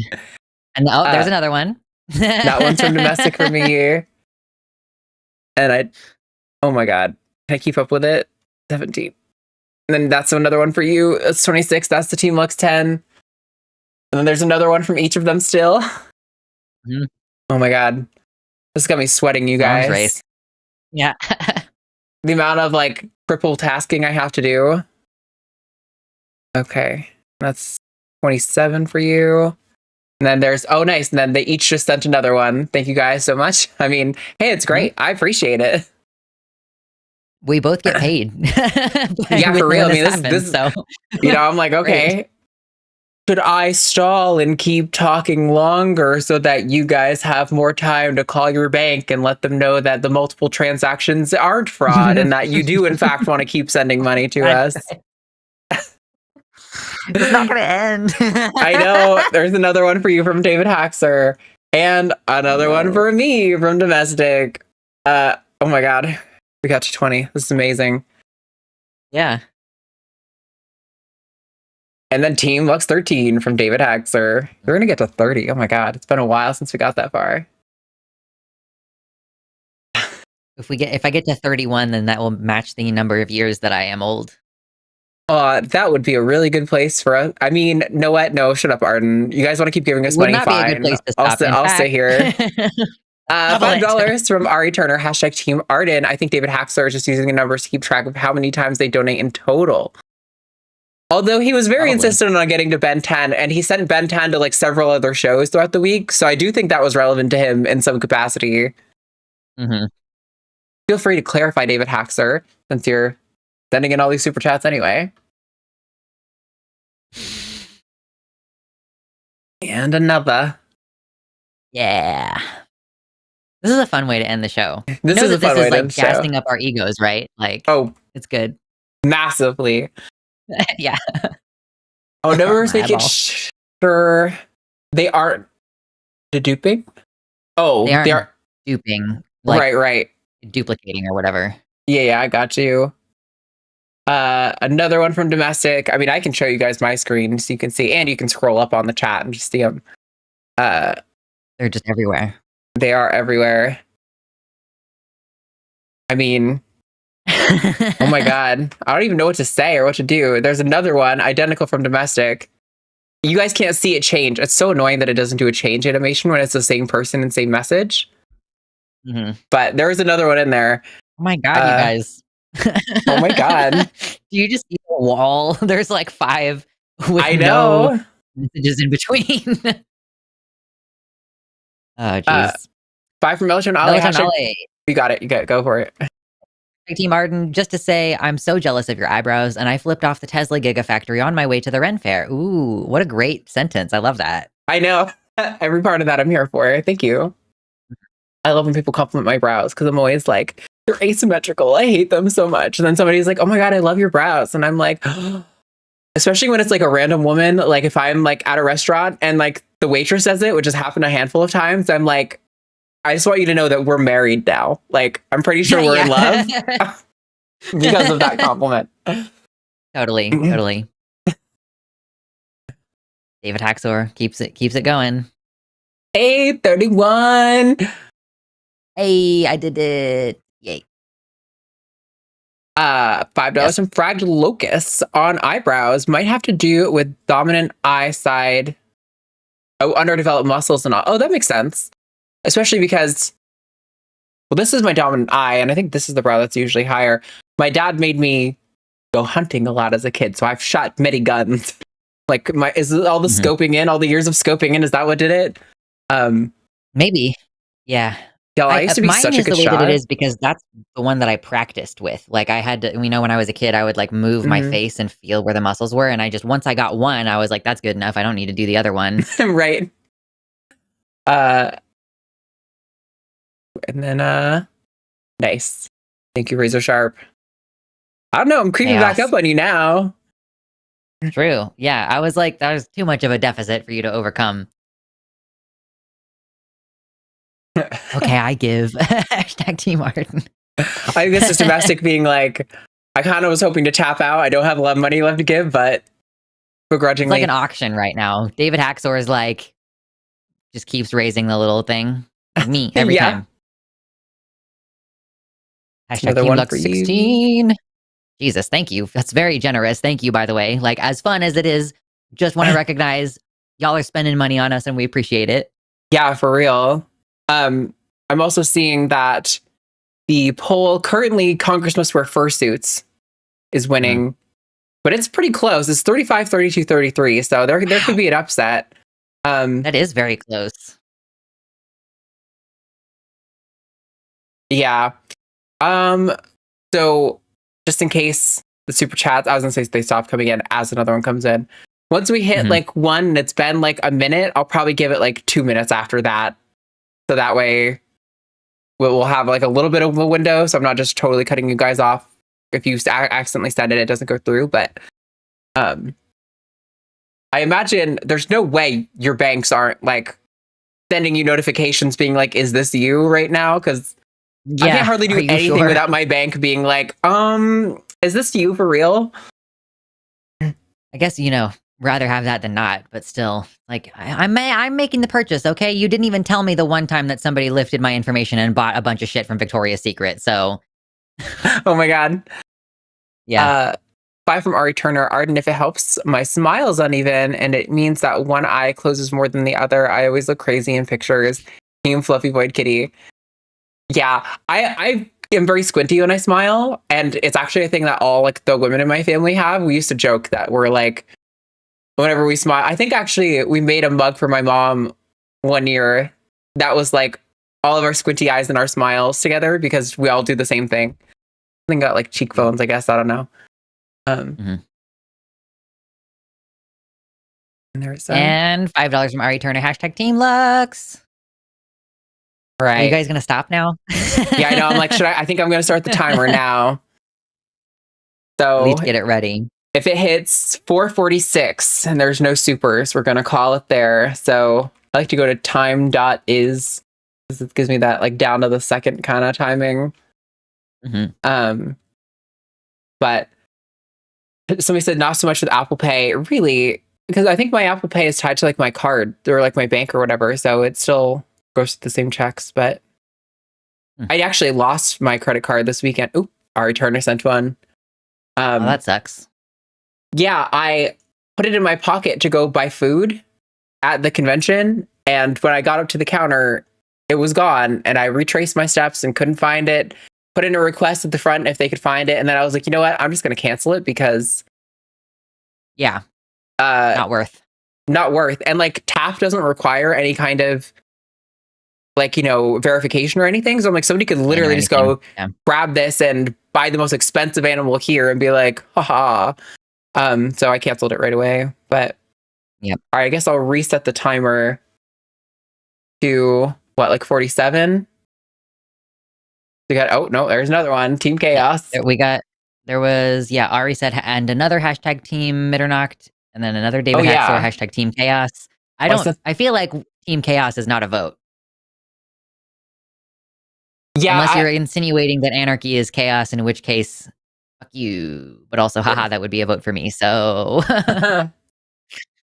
I saw somebody complaining about anarchy in the chat earlier. They were like, using transgenderism to hide anarchy or something along those lines. I've seen it all. I'm like, I know you identify Lux as an anarchist to some extent. I don't know if there's like a specific modifiers on there. I don't think I do, although I've heard some compelling cases for forms of anarchy. But regardless, I'm like so confused sometimes with some of the I never really peddle that here. I just am like, I guess like based on like how I understand these words, I think I'm an anarchist because like this, like, okay, it doesn't necessarily mean that I have a clear idea of like what society should be like, but it does mean I have a very strong idea of what it is not supposed to be like. Sure. But I don't I do my softest balls here, like the softest liberal, like, let's just kind of rethink how we do fucking healthcare and not like burn down people's houses, like I could be so much more extreme and I'm very chill here. It's also just like, I feel like the only way you could have gotten that from anything that was said on today's show is when we were talking about like bodily autonomy being like the primary, like the strongest rhetorical strategy in that, like, even if being trans was a choice, and I don't think it is, that I should have the right to choose to be trans if I want to. Like, I feel like that's the closest thing that I can glom onto that they could be considering anarchy, but it's like so not even close to what anarchy is. Like, I don't know. Very it's strange. One of those things people are just like aggressively not interested in understanding. It's like I almost like don't identify. I don't lead with saying I'm an anarchist. I always lead with like I'm a leftist because it's like a thought terminating thing if you say that you're an anarchist, because people think that they understand what it means, even though it is like a very complex philosophical political thing. Like it's and it's got its own little offshoots. But people just aren't interested in learning. So anyway, another $5 from Ari Turner. Make the show go forever. Hashtag Team Dragon Wing Chair. We both do have things to do today. I wouldn't like it to go on forever, but you guys, I actually have so much to get done between now and I'm going to the American Atheists convention on Easter weekend, which is also 420 weekend. Blaze it. Do a main stage talk on transphobia in the secular movement. I love that. Yeah, I'm really excited. I got permission to do some specific call outs as long as I handle it the way that I was gonna handle it anyway. Okay.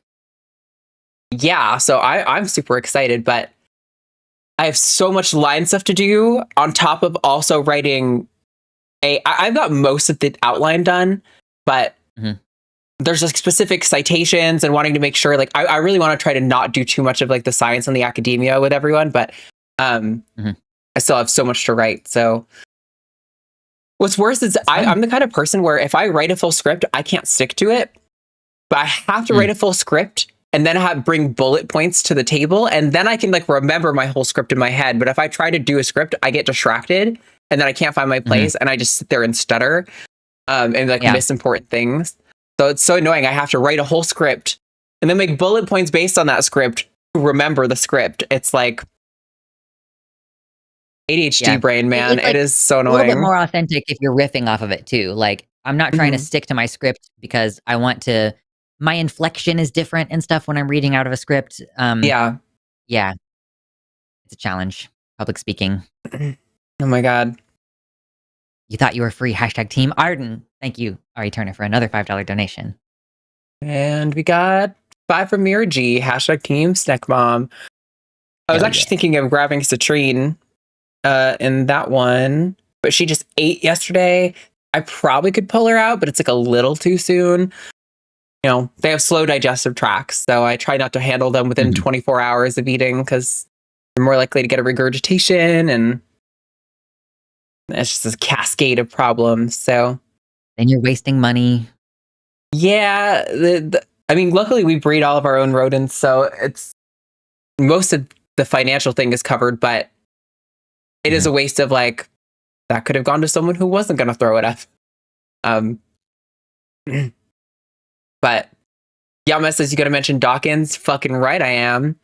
And I'm going to talk about probably Sam Harris and Jerry Coyne and probably. See, I'm tempted to talk about. There's an atheist guy who's been going on a spree of just asking questions and that I'm canceled and I'm a victim because people are calling out my bullshit kind of thing. I'm thinking about naming him, but everyone who I've mentioned him to is like, who the fuck is that? And so I'm kind of like... You might as well just let him languish in obscurity. Yeah, I'm like, if you're so irrelevant, I might as well just leave it there. And I think there's... Sam Harris and Dawkins and Coyne are probably going to be more impactful to a lot of people sitting there anyway. But yeah, it's funny to me that... Yeah, just, I don't know. You're like, who is it? Because I haven't heard about this either. He posted a picture of this trans woman who was on like a college basketball team, who like was a coach at some point, but was basically like an image of her next to some of her shorter teammates and being like, does this help the trans movement? And many of us were like, yes. Yeah, and then he would try to be like, oh, I'm just asking questions. And it's like, but you're really not, though. You're posting a picture that is misleading and that is intentionally playing on people's biases about trans women and trying to use that to inform a position. Like, you're not just asking questions. You're doing much more than that. Just because you put a question mark at the end of it doesn't mean like you're absolved from responsibility of saying things. Mm-hmm. Very silly. All right, we got 2 more. I have Canadian from David Haxor, # Team Lux. We're filibustering now? I mean, kind of. That feels like what's happening. We're just going to keep going forever and ever. Yeah. 25 hours. $5 from Ari Turner. I promise this is the last one. I'm stopping now. LMAO, # Team Luxander. That's all right.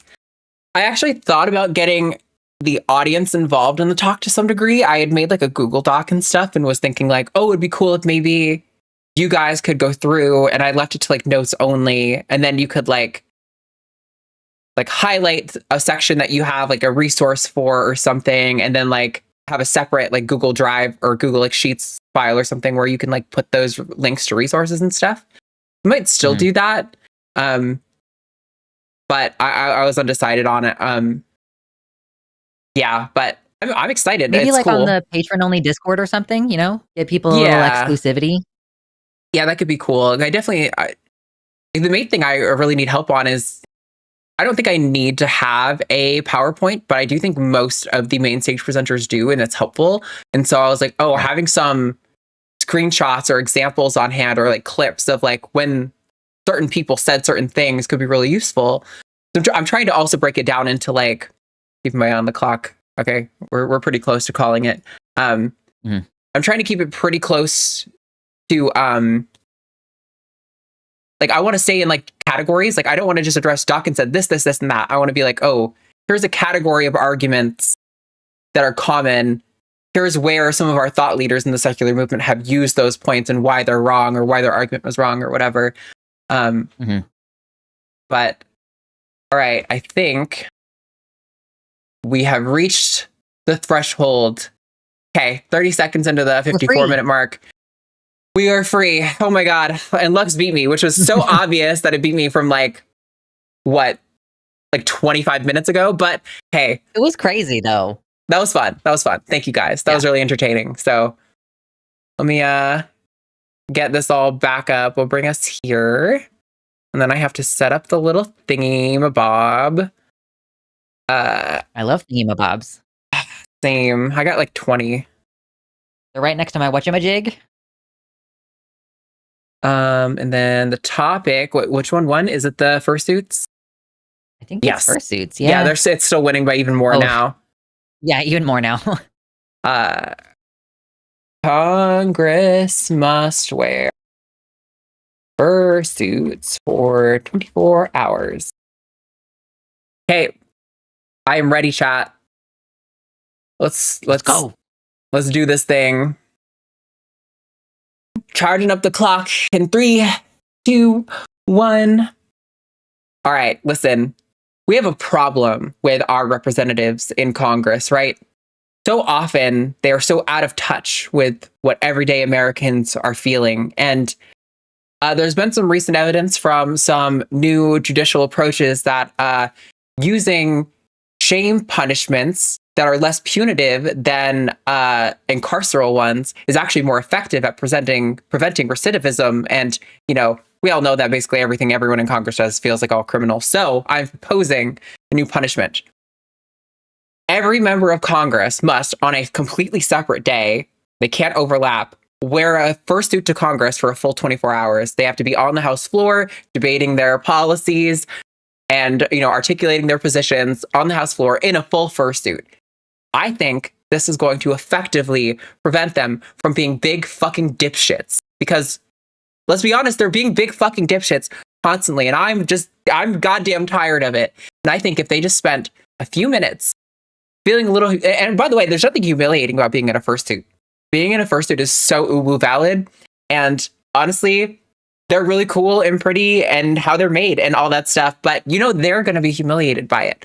And so I definitely think they have to be wearing a fursuit. I think also the greater discordance it is with their gender presentation, the more leeway they're going to get. So, you know, like pink fairy bunny rabbit energy sounds really good. Yeah, I mean, even I think at the end, then we have to take pictures of all of them and we have to judge them like they're on Drag Race and make them lip sync battle for their lives. That's my proposal to make Congress members stop being just a giant bucket of dipshits. So thank you everyone for coming to my TED Talk. What a great use of taxpayer dollars. Right? Genuinely better than half of what it's used for at this point. So gonna stimulate the economy with all these artists making the fursuits. For real. All right. Well, thank you guys so much for being here. Thank you for that fun ending portion of the show. That was a good time. And I think we had some really good calls today. So I think this was a good show. Yeah. We don't know exactly Shout who's out to going to that be. last super chat from Razor Sharp. Thank you. Yes, I see that here. Jimmy and I are meeting to work at the schedule tomorrow. So hopefully we will actually be able to start announcing shows again. I was away this weekend, and so things kind of got all messed up. But we'll be back on track, and you guys will hear who I was going to be on this show, probably on the Sunday show. So thanks, and see you losers later, I guess. You can go to our Patreon, like and subscribe. Give us more of your money. If you felt like you donated so many dollars to these super chats and you're like, I just didn't give away enough of my money to The Line, go to patreon.com/calltheline. You get access to the early ad-free version of The Line Has a Podcast. And you get access to the patron-only Discord, all these cool things, and you help us keep our lights on. So thanks, guys. See you next week. Bye.